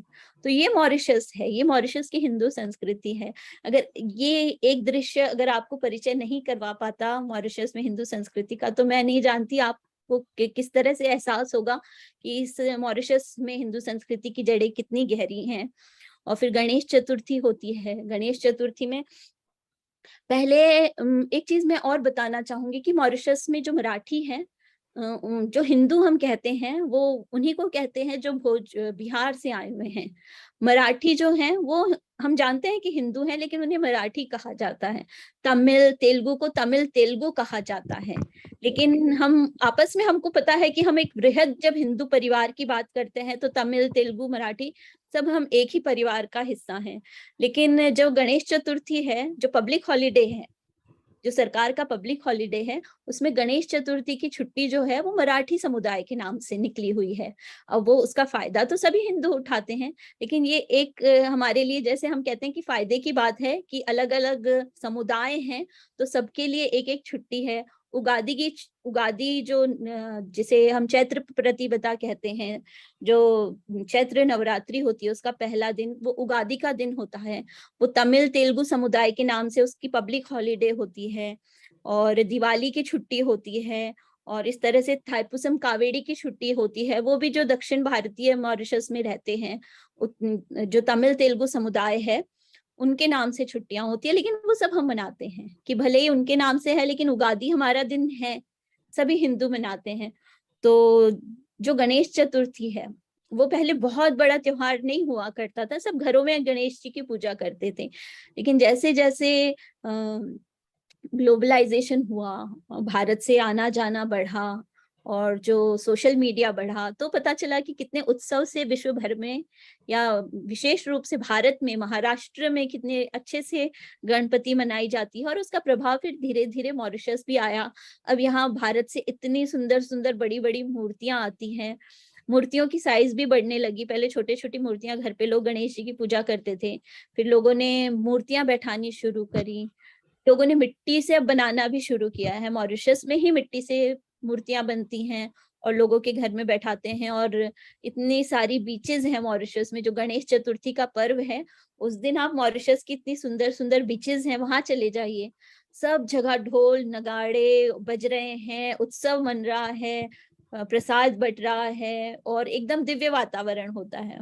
वही बीच आप एक आम दिन जाएंगे तो वहां टूरिस्ट घूमता रहेगा, छोटे छोटे कपड़ों में लोग घूमते रहते हैं, बीच है, टूरिस्ट प्लेस है, तो वैसा दृश्य आपको आम दिखाई देता है। लेकिन त्योहार गंगा दशहरे पर चले जाइए यहाँ बीच, और गणेश चतुर्थी पे चलाइए जाइए। ये नवरात्रि के बाद अभी विसर्जन, नवदुर्गा का विसर्जन भी एक नया प्रचलन आया है। पहले दुर्गा पूजा की बाद विसर्जन का विधान यहाँ नहीं था, अभी धीरे धीरे ये भी आ रहा है। ये ग्लोबलाइजेशन की वजह से है, सोशल मीडिया पे इतने सुंदर सुंदर वीडियो देखते हैं लोग प्रभावित होके, तो इस तरह की चीजों को अपनाते हैं मॉरिशस में। तो मैं ये पत्रिका अपनी दिखाना चाहूंगी, जो हम मॉरिशस मंत्रा पत्रिका की बात करते हैं, ये इंग्लिश में निकालते हैं हम, और इसमें हम जितने भी महीने के त्योहार हैं किस तरह से मनाए जाएं इसकी मैं संपादक हूँ, और कैसे मनाए जाएं, कैसे कौन से त्योहार आ रहे हैं और कौन से मुहूर्त आ रहे हैं, इस तरह की हम पत्रिका यहाँ निकालते हैं। और ये कम पड़ जाती है, हम चाहे इसकी पहली बार हमने इसकी 1000 कॉपियां निकाली थी वो भी कम पड़ गई, फिर दूसरी बार हमने 5000 कॉपियां निकाली इसकी, वो भी कम पड़ जाती हैं। लोग कहते हैं कि हम चाहते हैं ये घर में हमारे रहे। फिर हमने पंचांग, हम वार्षिक पंचांग निकालते हैं यहाँ, ये भी मतलब लोगों के लिए कम ही पड़ जाता है। हमने 10,000 कॉपियां निकाली थी, तो हर हिंदू घर में एक पंचांग आपको देखने मिल जाएगा मॉरिशस में। और भी बहुत सारी चीजें हम यहाँ करते रहते हैं। आप लोगों के कुछ सवाल हो तो आप निश्चिंत होके पूछ सकते हैं। मैम यहाँ की परंपरा, हम लोगों की परंपरा है कि अपना जो हमारा वक्ता होता है वह अपने पूरे विषय पर अपनी बात रखता है। अच्छा, उसके बाद आप लोग कुछ पूछना चाहें तो पूछ सकते हैं। कम ही होता है मैम, हम लोग एकल संवाद ही करते हैं क्योंकि विषय वस्तु पर उसी की बात जानी है। जी जी जी, तो ठीक है, फिर मैं अपने ही वक्तव्य को आगे बढ़ाती हूँ। जब वक्त समय पूरा हो जाए तो आप मुझे बताइएगा, नहीं तो मैं बोलती ही जाऊंगी, क्योंकि मॉरिशस में बोलने के लिए बहुत चीजें हैं। और चाहे आप 1 घंटे बोलो, 2 घंटे बोलो, कुछ ना कुछ चीजें हैं जो छूट जाती हैं। तो मैं रेडियो और जो टीवी है उनके बारे में भी थोड़ी बताऊंगी कि रेडियो पे हमारे यहाँ एक भोजपुरी चैनल ही है, पूरा चैनल ही है जो भोजपुरी में ही कार्यक्रम चलते हैं। उसमें संस्कृति को लेकर कार्यक्रम होते हैं, धर्म को लेकर कार्यक्रम होते हैं, और पूरे 24 घंटे का है। इसके अलावा जो भारत का जो सह्याद्री टीवी है उसको भी पूरा लिंक करते हैं ये, वो भी पूरे दिन चलता रहता है। और जो तमिल तेलुगु चैनल है वो भी 24 घंटे भारत से चलते हैं। और जो मॉरिशस का चैनल है भोजपुरी, उसमें लोकल कार्यक्रम दिखाए जाते हैं। और रेडियो के कार्यक्रम में भी बहुत सारे स्लॉट होते हैं, रामायण के स्लॉट होते हैं जिसमें रामायण के भजन चलाए जाते हैं। और हर दिन सुबह जो यहाँ चैनल है, रेडियो चैनल, उसमें परंपरा है कि दिन के हिसाब से भजन चलाए जाते हैं। जैसे मंगलवार है, उसमें हनुमान जी के भजन चलते हैं सुबह। तो आप किसी भी हिंदू परिवार में चले जाइए, 5-6 बजे उनके घर में रेडियो चलता रहता है, और उसमें वो तिथि वार त्योहार जो भी है उसकी जानकारी देते हैं और भजन चलाते हैं। शुक्रवार को माता जी के भजन चलते हैं, गुरुवार को वेंकटेश भगवान के भजन चलते हैं, सोमवार को शिव जी के भजन चलते हैं। तो इस तरह के कार्यक्रम यहाँ नियमित होते रहते हैं। और ये मतलब बहुत ऐसा नहीं है कि जो घरों में कार्यक्रम है वो ओकेजनल होते हैं, ये इनके जीवन का हिस्सा है। ये जो रेडियो के भजन हैं, रेडियो के कार्यक्रम हैं, ये इनके जीवन का हिस्सा है। और रेडियो के कार्यक्रम जो होते हैं उसमें एक सुबह का स्लॉट होता है जिसमें शोक समाचार आते हैं। तो उसमें सबको बताया जाता है कि मॉरिशस भर में कितने लोगों की मृत्यु हुई है, और उनका जो अर्थी होगी वो उनके परिवार से निकलेगी। तो रेडियो से ये चीजें पता चल जाती हैं और लोग पहुंच जाते हैं रेडियो से सुन के। लोग जिनके घर में इस तरह से मृत्यु वगैरह होती है वो फोन करके नहीं बताते किसी को भी, वो रेडियो में चलता है और पूरे मॉरिशस भर से लोग उनके घर पहुंच जाते हैं संवेदना प्रकट करने। ये यहाँ के जीवन का हिस्सा है। ये इसी तरह से यहाँ रिवाज चलते हैं। और जब मृत्यु होती है तो वो फोन करके आचार्यों से पूछते हैं कि कहीं पंचक तो नहीं है। और जब बच्चा होता है तो बच्चे का नाम अक्षर पूछते हैं। पहला काम सबसे पहले वो परिवार वालों को फोन नहीं करते हैं, वो आचार्यों को फोन करते हैं, पंडितों को फोन करते हैं नाम अक्षर पूछने के लिए और नहाने की डेट पूछते हैं। तो ये घर परिवार में कई बच्चे हैं जो मानते नहीं हैं इन चीजों को, लेकिन वो कहते हैं कि ये हमारे परिवार की रीत रही है इस तरह की, तो वो इनको फॉलो करते हैं। मॉरिशस में ऐसे भी बच्चे हैं, नए जो युवा होते हैं, उनके बहुत सवाल होते हैं धर्म को लेके। मॉरिशस में भी हैं, ऐसा नहीं है कि वो आंखें बंद करके फॉलो कर रहे हैं। लेकिन मॉरिशस में एक चीज बहुत अच्छी ये है कि अगर बड़े ने कह दिया, परिवार में रीति रिवाज है, तो अगर उनके सवाल भी हैं तो भी वो उसको फॉलो करते हैं रीति रिवाज को। कई जैसे गांव में बहरिया पूजा होती है, उसमें कई बच्चे कहते हैं हम नहीं मानते इसको, उसमें जो बलिदान होता है हम इसको सपोर्ट नहीं करते हैं। लेकिन जब परिवार में हो रहा है तो वो उसका विरोध नहीं करते हैं। वो कहते हैं हमारे बड़े बुजुर्गों ने किया है इसको, तो कुछ सोच समझ के किया होगा, तो हम भले ही इसको सपोर्ट ना करें लेकिन हम इसका विरोध नहीं करेंगे।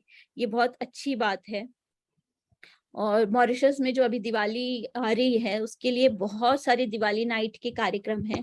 और दिवाली नाइट के कार्यक्रमों में गाना बजाना ये सब नहीं होता, पूजा होती है। दिवाली नाइट नाम से ऐसा लगता है कि कोई पार्टी हो रही होगी, लेकिन मॉरिशस में दिवाली नाइट की कोई पार्टी नहीं होती है। दिवाली पे बहुत सारी पूजाएं होती है, सरकार की तरफ से एक पूजा होती है। सरकार स्वयं, जो प्रधानमंत्री है, माननीय प्रधानमंत्री श्री प्रवीण जगन्नाथ जी, वो स्वयं उसकी जो सनातन धर्म की जो पूजा की उसको दिवाली नाइट कहते हैं, उसके मुख्य अतिथि वो स्वयं होते हैं। तो उसमें पूजा होती है और कल्चरल प्रोग्राम होते हैं धर्म संस्कृति से लेकर। बहुत धन्यवाद हर्षमणि जी, आपको मॉरिशस की जो संस्कृति है वो आप तक पहुंच रही है। यही मेरी व्याख्यान की सफलता है कि आप लोग जान पा रहे हैं कि मॉरिशस में हिंदू संस्कृति की जड़ें कितनी मजबूत हैं। एक बच्चे से लेकर बुजुर्ग तक हिंदू संस्कृति को कैसे देखता है, कैसे समझता है, ये बात अगर मैं पहुंचा पाऊं तो यही मेरे 1 घंटे की जो आज का व्याख्यान हुआ है। आज बहुत पुण्य पावन अवसर है शरद पूर्णिमा का, तो यही मैं सोचूंगी कि मेरी पूजा यही हुई आज विशेष रूप से कि मैंने मॉरिशस की एक हिस्से को साझा किया आप सभी लोगों के साथ।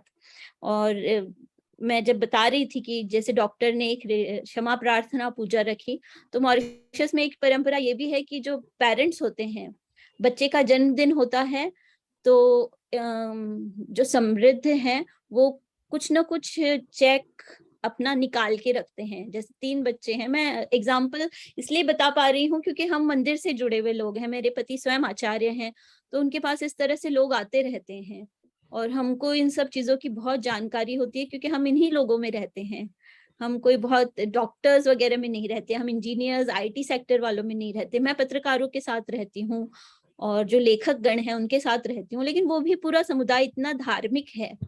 जो हिंदी के लेखक हैं यहाँ, वो भी ऐसे नहीं हैं जैसे भारत में हम कहते हैं सेकुलर हैं। यहाँ ऐसी समस्या ही नहीं है बिल्कुल भी। कितना ही बड़ा लेखक हो जाए वो धर्म से जुड़ा हुआ होगा, संस्कृति से अपने जुड़ा हुआ होगा। तो जो पेरेंट्स हैं, वो 3 बच्चे हैं, मैं जानती हूँ उन्हें, और वो अपने हर बच्चे के बर्थडे पे, मतलब कोई पार्टी वगैरह नहीं रखते हैं वो लोग, वो 10,000 का 11,000 का चेक मंदिर के लिए डोनेशन करते हैं और मंदिर में ही पूजा रखते हैं कि हम बच्चे के लिए करना चाहते हैं कुछ, तो वो पार्टी नहीं रखते हैं, वो पूजा रखते हैं। और ये बहुत आम बात है कि वो घर पे पूजा रखेंगे दिन में और शाम को सारे परिवार को बुला के केक काट लेते हैं। इस तरह से यहाँ जन्मदिन मनाए जाते हैं। ये हिंदू संस्कृति है मॉरिशस की, जो यहाँ कहते हैं ना कि बहुत दूर आ गए थे। जो इतना बड़ा समुद्र था, अटल बिहारी वाजपेयी जी जब मॉरिशस आए थे तो उन्होंने एक बहुत अच्छी बात कही थी कि जो हमारे यहाँ 5,000 मील लंबा जो समुद्र है भारत और मॉरिशस के बीच, ये हम दोनों देशों को अलग नहीं करता है, ये जोड़ता है हमें। जब गंगा दशहरे के दिन एक मॉरिशस वासी समुद्र तट जाता है गंगा की पूजा करने, तो उसके मन में ये भाव कहीं ना कहीं रहता है कि इस कण में, इस समुद्र के जल में कहीं ना कहीं माँ गंगा के कुछ ना कुछ बूंदे जरूर भारत से बहते हुए हमारी तरफ आई होंगी। तो मॉरिशस का व्यक्ति इस तरह से अपनी संस्कृति को जीवित रखता है इस छोटे से टापू देश पर। नहीं तो छोटा देश है। मॉरिशस में छोटा देश होने का एक फायदा, बहुत सारे फायदे हैं, लेकिन बहुत सारे नुकसान भी ये हैं कि कोई चीज बदलाव होता है तो बहुत जल्दी से हो जाता है। जैसे भारत में जब कुकिंग गैस आई थी, चूल्हा आया था, जो एलपीजी गैस आई थी, तो पहले दिल्ली मुंबई में आई थी, फिर हमारे गांवों तक आते आते उसे बहुत वर्ष लगे थे। बहुत वर्षों बाद हमारे राजस्थान के या उत्तर प्रदेश के या उत्तराखंड के गांवों तक कुकिंग गैस पहुंची थी। लेकिन मॉरिशस छोटा देश है, मॉरिशस में एक कुकिंग गैस आती है तो पूरे मॉरिशस में फैल जाती है, क्योंकि उत्तर से दक्षिण 75 किलोमीटर है और ईस्ट से वेस्ट 45 किलोमीटर, इतना ही लंबा है मॉरिशस देश। मॉरिशस में एक जगह से दूसरी जगह, एक छोर से दूसरी छोर जाने में 2 घंटे से अधिक का समय नहीं लगता। तो यहाँ जो चीजें आती हैं वो तुरंत फैल जाती हैं। और तो ये खतरा भी रहता है कि जो वेस्टर्न प्रभाव आता है, जो फिल्मों का प्रभाव आता है, वो पूरी तरह से हिंदू संस्कृति को मिटाने में सक्षम है। यहाँ अगर छोटी सी चूक हो जाए परिवार वालों से या हमारे बड़े बुजुर्ग हैं, अगर उन्होंने धर्म को एकदम कट्टरता से पकड़ के ना रखा होता तो इस छोटे से देश में कभी का सफाया हो चुका होता हिंदू संस्कृति का। लेकिन ये कट्टरता शब्द ठीक नहीं है, लेकिन ये बहुत एफर्ट करते हैं अपने संस्कृति धर्म को बचाने के लिए। भारत में हम कहते हैं एग्जाम है, रहने दो, कोई पूजा पाठ मत करो, एग्जाम है, पढ़ाई करो, है ना। कहते हैं ना कि कौन मंदिर, एग्जाम्स के टाइम में बच्चे कहीं नहीं जाते। मंदिर जाना, नवरात्रि में जाना तो बहुत दूर की बात है, तीर्थ यात्रा करना तो बहुत दूर की बात है एग्जाम्स टाइम में। मॉरिशस में नवरात्रि में बच्चों को ले आते हैं पेरेंट्स कि जितनी पढ़ाई जरूरी है उतना धर्म भी जरूरी है। मेरी दो छोटी प्रश्न नहीं है, जिज्ञासा है। जी, मॉरिशस की जो हिंदी संस्कृति है वो नागर संस्कृति है या ग्राम्य संस्कृति है? गांव की आबादी अधिक है या नगर आबादी है? और संस्कृति का ज्यादा प्रभाव नगरी है या ग्रामीण है? देखिए, मॉरिशस इतना छोटा है कि नगर ग्राम यहाँ कोई बहुत बड़ी स्थिति नहीं है। अब जैसे मैं एक मॉरिशस के सबसे छोटे गांव मान लो, मैं आपको दिखाती हूँ, चलिए बाहर ले चलते हैं। वैसे भी मैंने कहा कि मैं दिखाने में विश्वास रखती हूँ बताने से ज्यादा। मॉरिशस में जैसे मेरे गांव से अगर हम मॉरिशस की राजधानी जाएं तो वो 15 किलोमीटर है। तो अब आप इसमें बताइए कि 15 किलोमीटर में क्या ग्राम, क्या शहर है ना। और ये मॉरिशस का मुड़िया पहाड़ है, मैं आपको दिखाती हूँ। मॉरिशस के मुड़िया पहाड़ की भी एक अच्छी कहानी है जो भारत से जुड़ी हुई है, मैं आप लोगों को बताऊंगी उसके बारे में। ये मुड़िया पहाड़ है और ये ध्वजा आप देख रहे हैं, ध्वजा हर घर के बाहर आपको मिलेगी। तो आपने पूछा नगर और ग्राम की बात है, तो मॉरिशस में नगर ग्राम जैसी कोई मतलब लाइन नहीं है। अब यहाँ से जो ये गांव है, यहाँ देखिए नदी है, पहाड़ है, गांव है, छोटे छोटे घर हैं, खेत हैं चारों तरफ, यहाँ पीछे खेती हो रही है। तो ये गांव है एकदम। और यहाँ से जो मेन शहर है, सैपियर नाम है उसका, वो 3 किलोमीटर है। अब 3 किलोमीटर तो कोई बहुत दूर नहीं है ना। और जो मेन राजधानी है पोर्ट लुइस, जहाँ प्रधानमंत्री का कार्यालय है, पार्लियामेंट है, वो मेरे यहाँ से 15 किलोमीटर है। तो 15 किलोमीटर आपको कोई बहुत ज्यादा इसमें नगर ग्राम का डिफरेंस नहीं दिखाई देगा। जी, मेरे तो मुड़िया पहाड़ की मैं कहानी सुना दूं आपको, एक छोटी सी कहानी है। ये ग्वाला था, गायें चराने पहाड़ों पे जाता था और वहां उसने परियां देखी और परियों ने कहा कि किसी को बताना मत हमारे बारे में। फिर एक दिन उसके दोस्तों ने कहा कि कहाँ गायब रहते हो आजकल, तो उसके मुंह से निकल गया कि मैं परियों को देखने जाता हूँ। फिर परियों ने उसे श्राप दे दिया कि तुम पत्थर बन जाओ। फिर वो पत्थर बन गया। ये ग्वाले की कहानी है, एक ग्वाला था। और इसकी एक दूसरी कहानी है जो रामायण से जुड़ी हुई है, कि जब राम जी ने मारीच को मारा था तो उसका जो एक वक्र शर था, उन्होंने टूटे हुए बाण से मारा था, तो आधा जो शरीर था उसका वो बक्सर में गिरा। बक्सर मतलब वक्र शर जो राम जी का था, और जो उसका सर था मारीच का वो यहाँ आके गिरा। तो इसलिए मॉरिशस को मारीच देश भी कहते हैं, कई लोग कि ये मारीच देश है, मारीच का बसाया हुआ है। फिर एक लोक कथा मॉरिशस में ये भी चलती है कि जब मारीच को यहाँ भगवान ने तीर मारा तो मारीच मॉरिशस में आके गिरा, फिर यहाँ उसने आश्रम बनाया और यहाँ वो बहुत समय तक उसने राम नाम का जप किया, राम नाम का तपस्या की। और फिर ये पहले है जब वो अपनी माता मौसी के साथ उनके तपस्या को भंग करने गया था, ये तब की बात है।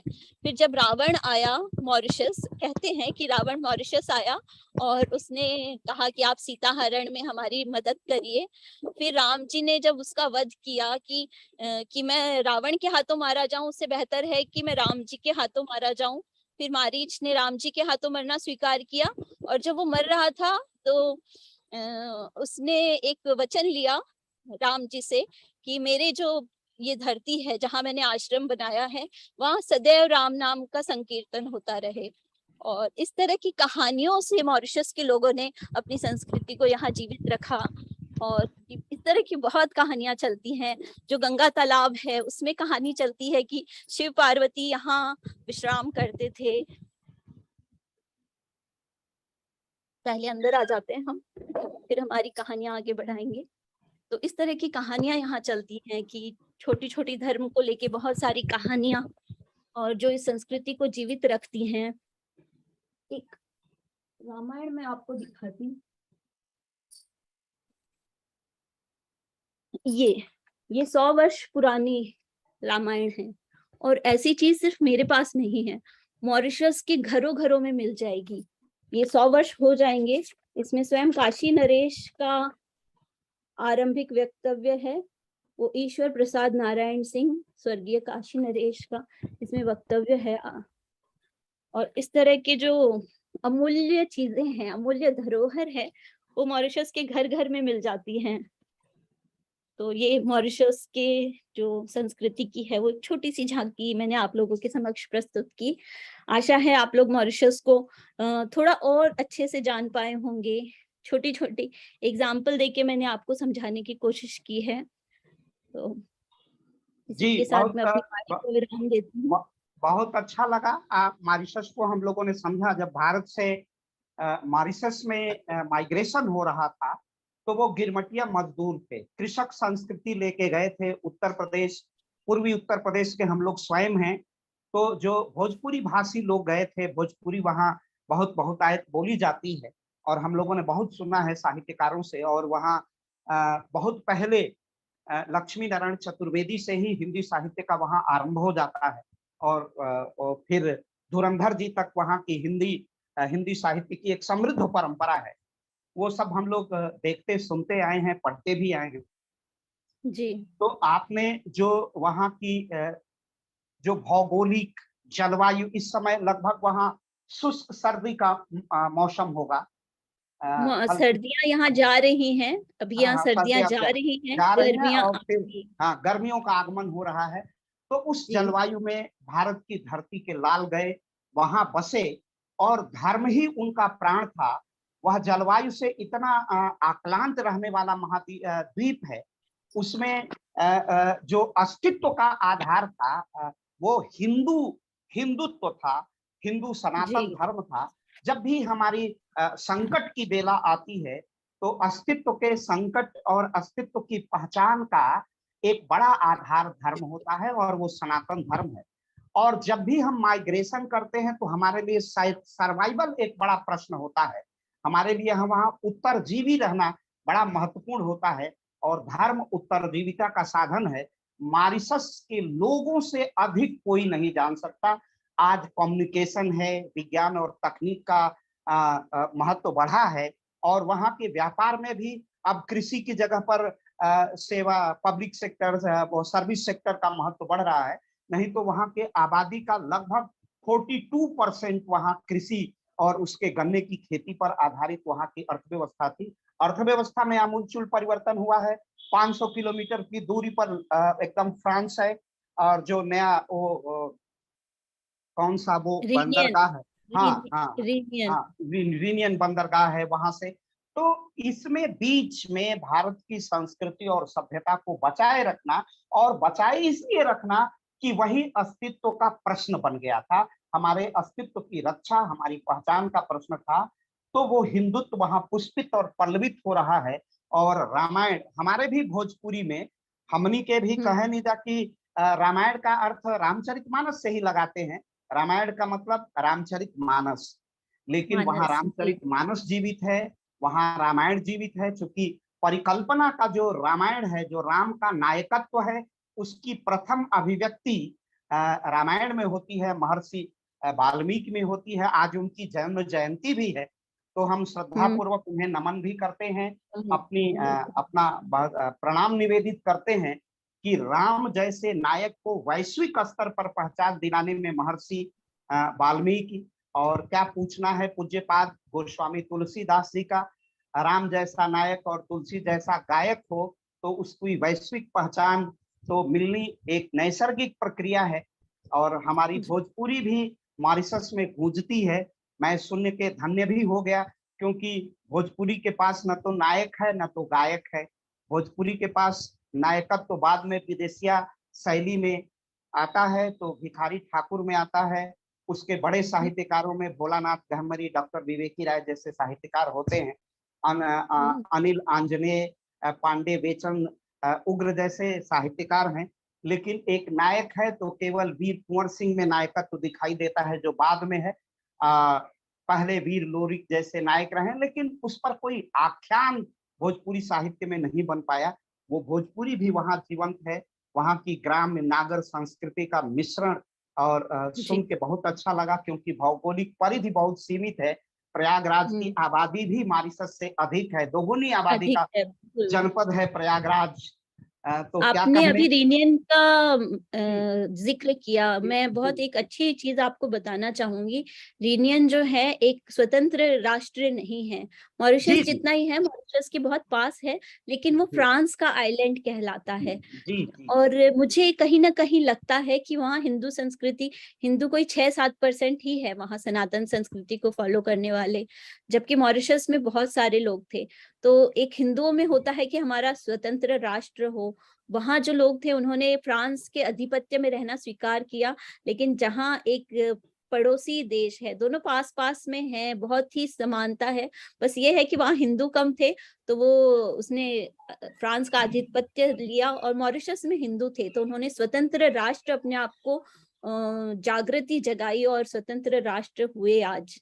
तो कहीं ना कहीं ये हिंदू संस्कृति का इसमें कहीं ना कहीं योगदान अवश्य है कि हम स्वतंत्र रहना चाहते हैं एक राष्ट्र के रूप में। जो उन्नति की है वो कहीं ना कहीं हिंदू संस्कृति का इसमें पूर्ण योगदान रहा है। बिल्कुल 1965 में जो स्वतंत्रता मिली, और स्वतंत्रता के बाद आज वहाँ फलता फूलता प्रजातंत्र है। हाँ, प्रजातंत्र है और संसदीय लोकतंत्र है। वह यूनाइटेड किंगडम की ही अनुकृति है और भारत की भी अनुकृति कह सकते हैं। तो बहुत अच्छा लगा। अब हमारे लोक पहल की एक परंपरा है कि हम अपने अतिथि का धन्यवाद ज्ञापन करते हैं, औपचारिक धन्यवाद ज्ञापन करते हैं। तो मैं इसके लिए आमंत्रित कर रहा हूँ प्रयाग विश्वविद्यालय, इलाहाबाद विश्वविद्यालय के आधुनिक इतिहास और संस्कृति विभाग से डॉक्टर भावेश जी को। धन्यवाद अखिलेश सर। आज शरद पूर्णिमा के दिन पर और महर्षि वाल्मीकि की जयंती पर मॉरिशस में हिंदू संस्कृति एक बहुत ही महत्वपूर्ण विषय को लेकर लोक पहल के द्वारा इस परिचर्चा का आयोजन किया गया। यद्यपि परिचर्चा तो लंबे समय से चल रही है, लेकिन कभी कभी परिचर्चा और दिन दोनों बहुत ही एक दूसरे के करीब होते हैं। और ये और विशिष्ट इसलिए भी है कि जो हमारी वक्ता हैं वो प्रख्यात लेखिका हैं, और सबसे बड़ी बात कि सुलभ संस्कृत क्लासेस मॉरिशस की सह संस्थापक हैं, एक विदुषी महिला हैं। और जब मामला संस्कृति का होता है तो कुल परिवार और कुटुंब को जोड़कर उस संस्कृति को आगे बढ़ाने में जो सबसे बड़ा सहयोग है वो महिला का ही होता है। तो एक विदुषी महिला के द्वारा, सविता तिवारी जी के द्वारा जो आज ये वक्तव्य दिया गया मॉरिशस पर, वह बहुत ही विशिष्ट और महत्वपूर्ण रहा। अभी तक जो हम लोग मॉरिशस को जानते थे कि भारत और अफ्रीका के मार्ग पर एक छोटा सा द्वीप है जहां पर गिरमिटिया मजदूर गए और वहां पर भारत की संस्कृति को उन्होंने डेवलप किया। लेकिन मैं स्वयं हतप्रभ हूं इस वक्तव्य को सुनकर कि जितनी संस्कृति हमारे भारत में डेवलप है, हिंदू संस्कृति, उतनी ही संस्कृति और रीति रिवाजों का पालन मॉरिशस में हो रहा है। या मैं ये कहने के लिए अब मजबूर हो गया हूं आपके वक्तव्य को सुनकर कि शायद भारत के आधुनिक क्षेत्रों से ज्यादा हिंदू संस्कृति और सनातन का पालन मॉरिशस में किया जा रहा है। भारत में हिंदुओं के लिए जो सबसे पवित्र चीज है वह श्री रामचरितमानस है, और मानस को जहां पर रख दिया जाए वह स्थान तो अपने आप पवित्र हो जाता है। और एक छोटे से देश की 70 से 80% की भारतीय आबादी, और भारतीय आबादी में भी 50% हिंदू, और 13 लाख में 6.5 लाख लोगों के घर में यदि मानस रखी हुई है, रामचरितमानस रखी हुई है, और घर के बाहर ध्वजा फहरा रही है, और हनुमान जी की मूर्ति स्थापित है, तो मुझे नहीं लगता कि इससे बड़ी पुण्य भूमि कुछ और भी हो सकती है, जहां पर सोते जागते एक व्यक्ति जब वह अपने जीवन की अनंत यात्रा पर जा रहा है, जहां से उसे लौट कर नहीं आना, वहां पर रामायण की चौपाइयों को का पाठ किया जा रहा है उसे अंतिम विदाई देते हुए, और जब तक वह चला नहीं जा रहा है तब तक वह चौपाइयां निरंतर चल रही हैं। यानी जन्म से लेकर मृत्यु तक निरंतर मनुष्य का जो जीवन है, हिंदुओं का जो जीवन है, वह श्री रामचरितमानस और भगवान मर्यादा पुरुषोत्तम राम के चरित्र का वह पान कर रहा है। तो यह हिंदू संस्कृति और सनातन के लिए और प्रत्येक हिंदुओं और भारतीयों के लिए इससे बड़ी गर्व की कोई बात नहीं हो सकती कि भारत से कई 100 मील दूर स्थित द्वीप पर इस प्रकार से मजबूती के साथ, इस गर्व के साथ हिंदू संस्कृति और सनातन का पालन किया जाए। 1834 से लेकर 2022 तक आपने मॉरिशस के अलग अलग समय पर क्या क्या परिवर्तन आए उनका बड़ा ही सुंदर व्याख्यान दिया। भाषा फ्रेंच है, क्रोएल बोली जा रही है, लेकिन हिंदी वहां के सामान्य जीवन की भाषा है। यह प्रत्येक भारतीयों के लिए और विशेषतः हिंदुओं के लिए तो एक गर्व का विषय है। रामायण पाठ चल रहा है और उसकी प्रतियोगिता हो रही है, उस पर कंपटीशन का आयोजन हो रहा है, और आधुनिकता में लोग होकर हैप्पी बर्थडे और ना बोल के और केक ना काट के, बल्कि मंदिरों में अपने नवजात शिशु को लेके जा रहे हैं, मंदिरों में अपने बच्चों का जन्मदिन मना रहे हैं। और उससे, चूंकि मंदिर हमारी हिंदू संस्कृति का अभिन्न हिस्सा है, और उस अभिन्न हिस्से में जिस तरीके से हिंदू संस्कृति को जीवंत किया जा रहा है, यह एक बहुत ही महत्वपूर्ण जानकारी आपसे प्राप्त हुई। साथ ही साथ क्षमा प्रार्थना, ऐसा लोग कहते हैं कि सनातन की सबसे बड़ी विशेषता है कि अगर गलती हुई है तो क्षमा मांग लो, ईश्वर आपको क्षमा कर देगा। लेकिन भारत में सामान्य तौर पर क्षमा प्रार्थना दिखाई नहीं पड़ती, लेकिन मॉरिशस में अगर ये क्षमा प्रार्थना भी आज जीवित है तो यह एक गर्व का विषय है। दुर्गा पूजा, गणेश चतुर्थी, महाशिवरात्रि जैसे पर्वों को मनाया जाना, और इतने बड़े पैमाने पर मनाया जाना ठीक उसी प्रकार से जैसे कि वो भारत में मनाई जा रही हो, यह प्रमाणित करता है कि हिंदू संस्कृति का किस प्रकार से वो 5 से 6 पीढ़ी गुजार चुके हिंदुओं के द्वारा मॉरिशस में उसकी रक्षा की गई है, मॉरिशस में उसको समृद्ध बनाया गया है। यह हम सभी के लिए गर्व का विषय है। भारत की भांति रेडियो पर सुबह भजन का प्रसारण, और वह भी दिन के हिसाब से कि आज किस देवता का दिन है उसके भजनों का प्रसारण होना, और घरों में उस भजन का सुनाई पड़ना, और माता पिता के द्वारा, अभिभावकों के द्वारा अपने बच्चों को धर्म के प्रति जागरूक रखना, धार्मिक क्रियाकलापों के प्रति जागरूक रखना, पंडितों का, आचार्यों का, विद्वानों का सम्मान किया जाना, यह ऐसे कार्य हैं जो सनातन संस्कृति को, हिंदू धर्म को जीवित रखने के लिए आज एक बहुत बड़ी आवश्यकता है, केवल भारत में नहीं, केवल मॉरिशस में नहीं, बल्कि पूरे वैश्विक स्तर पर।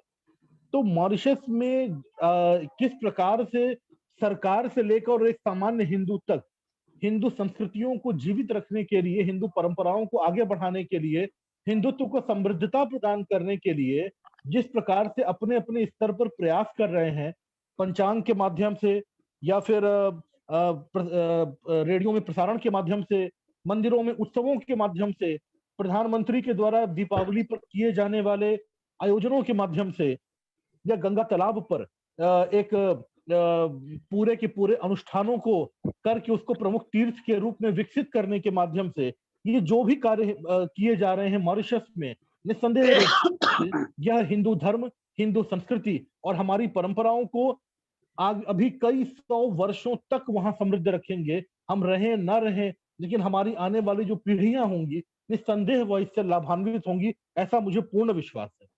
इस महत्वपूर्ण जानकारी देने के लिए मैं पूरे लोक पहल की ओर से हमारी आज की वक्ता, प्रख्यात लेखिका जिनका पाथेय हम सभी को प्राप्त हुआ, आदरणीय सविता तिवारी जी का बहुत बहुत मैं धन्यवाद ज्ञापित करता हूं। बहुत बहुत धन्यवाद आपको इस मूल्यवान सूचनाओं को, जानकारियों को हम सभी को प्रदान करने के लिए। लोक पहल को मूर्त रूप प्रदान करने के लिए प्रोफेसर आलोक चौहान जी, डॉक्टर विजय कुमार सिंह जी, आनंद पर्थटिकर सर, हम सभी के प्रिय डॉक्टर संतोष सिंह जी, अपनी तेजपूर्ण भाषा में अपने इस कार्यक्रम का संचालन करने के लिए डॉक्टर अखिलेश त्रिपाठी जी, अर्थशास्त्री डॉक्टर हर्षमणि सिंह जी, और हमारे जो तकनीकी के विशेषज्ञ हैं आयुष जी, और इस लोक पहल की आज की परिचर्चा में जुड़े हर व्यक्ति का, हर श्रोताओं का मैं बहुत बहुत धन्यवाद प्रकट करता हूं। धन्यवाद।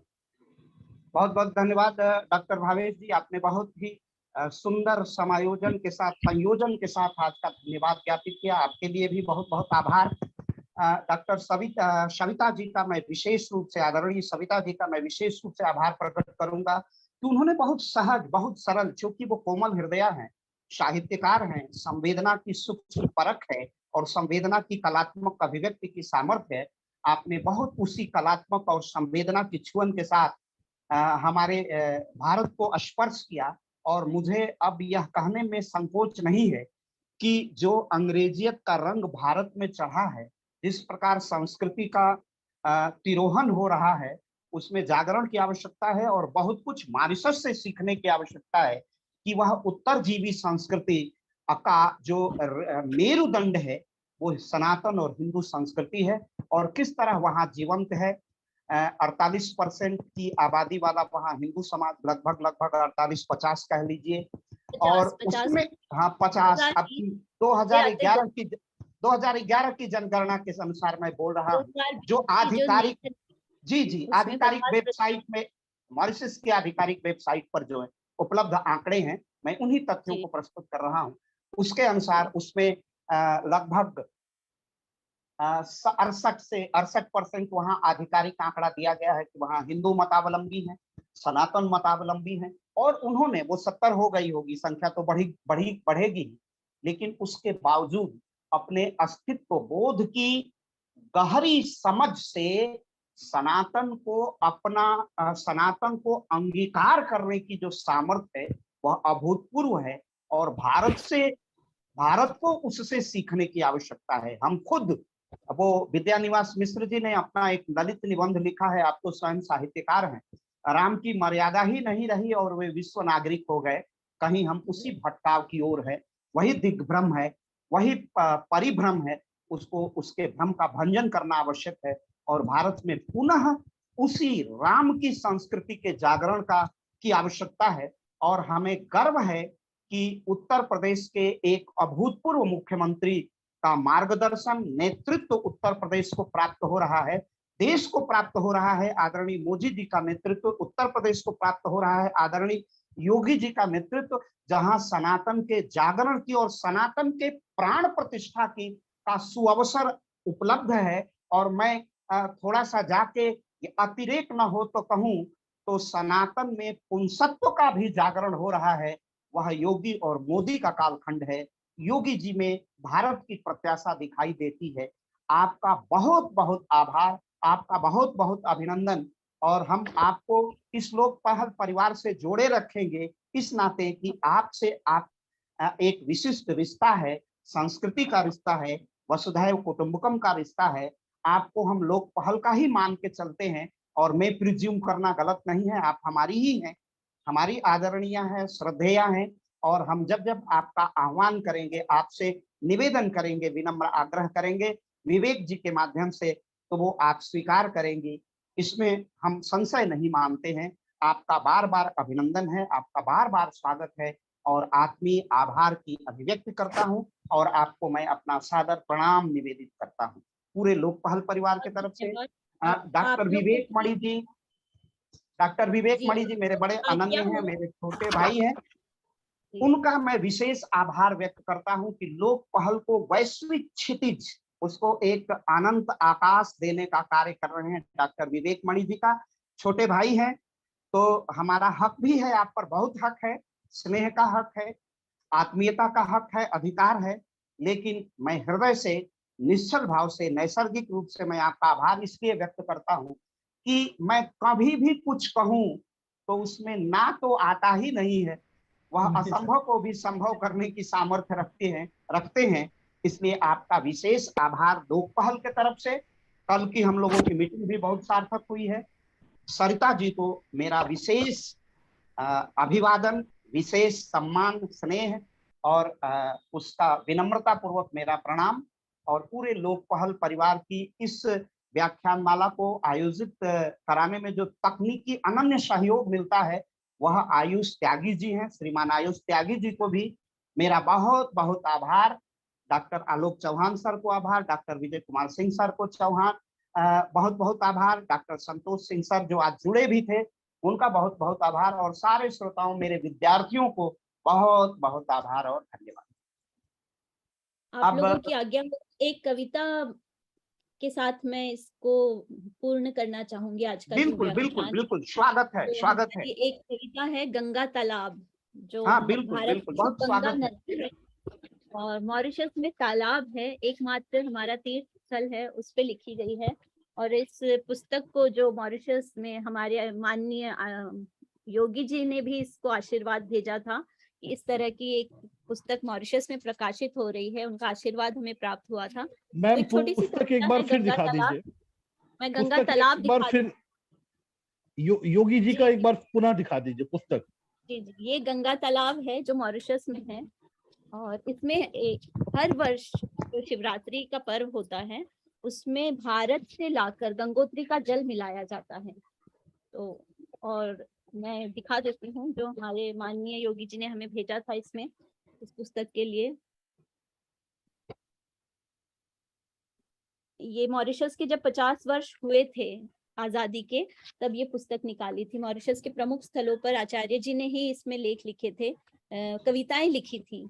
तो और जब हमने गौशाला का शुरुआत की थी यहाँ हमारे गांव में ही, लालोरा में एक गौशाला की शुरुआत की थी, उसमें भी आदरणीय महाराज जी योगी जी ने आशीर्वाद स्वरूप एक पत्र लिखकर हमें भेजा था। तो उनका तो हमें सदैव मार्गदर्शन प्राप्त होता है। तो एक गंगा तालाब की कविता आप सभी के समक्ष, उसी के साथ मैं अपनी वाणी को विराम दूंगी। आज के कार्यक्रम को एक सुंदर सी कविता के साथ हम पूर्ण करना चाहेंगे। गंगा तालाब। गंगा की चंचल लहरों ने मुझ में ही विराम लिया, शिव के भक्त जनों ने मुझको गंगा तालाब है नाम दिया। गंगा बहती है भारत में लेकिन मैं तालाब बनी, गंगोत्री के जल को पीकर जन जन का विश्वास बनी। मेरा जल भक्ति से बहकर जन जन का आधार बना, शिव भक्ति का मॉरिशस में मुझसे ही तो ज्वार बढ़ा। ना बहती मैं जल धारा बनी, मैं तो बहती जन धारा बनी। उज्जवल वस्त्रों से जो है शोभित, भक्ति मात्र से जो है सिंचित, उस मानव के कंधे चढ़कर घोष हर हर महादेव का, वेद ध्वनि से गुंजित वह स्वर, भक्ति भाव से सिंचित वह स्वर। बम बम की जब गूंज उठाता, मुझ में ही गंगा को पाता। शिवरात्रि का पर्व जो आता, मेरा तट काशी हो जाता। शिव का कर तब वह अभिसिंचन, मुक्ति और भुक्ति को पाता।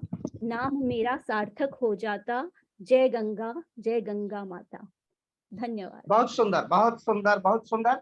और मुझे खुशी हुई कि भारत में अतुकांत कविताओं का दौर चल पड़ा है, अब कविताओं का दौर चल पड़ा है, उसमें लयबद्ध और छंदबद्ध कविताओं के लिए अब भी अवसर है, अब भी स्थान है, और आपने उसी शैली का उपयोग किया है। आपका बहुत बहुत आभार। और इसी के साथ अब हम लोग कार्यक्रम से विदा लेते हैं। और सरिता जी का विशेष आभार, मेरा प्रणाम, लोक पहल परिवार के तरफ से प्रणाम। डॉक्टर विवेक मणि जी को मेरा बहुत बहुत अभिवादन, प्रणाम। और मैम आपका बहुत, हम लोगों ने कीमती समय लिया, डॉक्टर विवेक जी का कीमती समय लिया लोक पहल के लिए, आप सबको बहुत बहुत आभार। प्रणाम प्रणाम सभी को।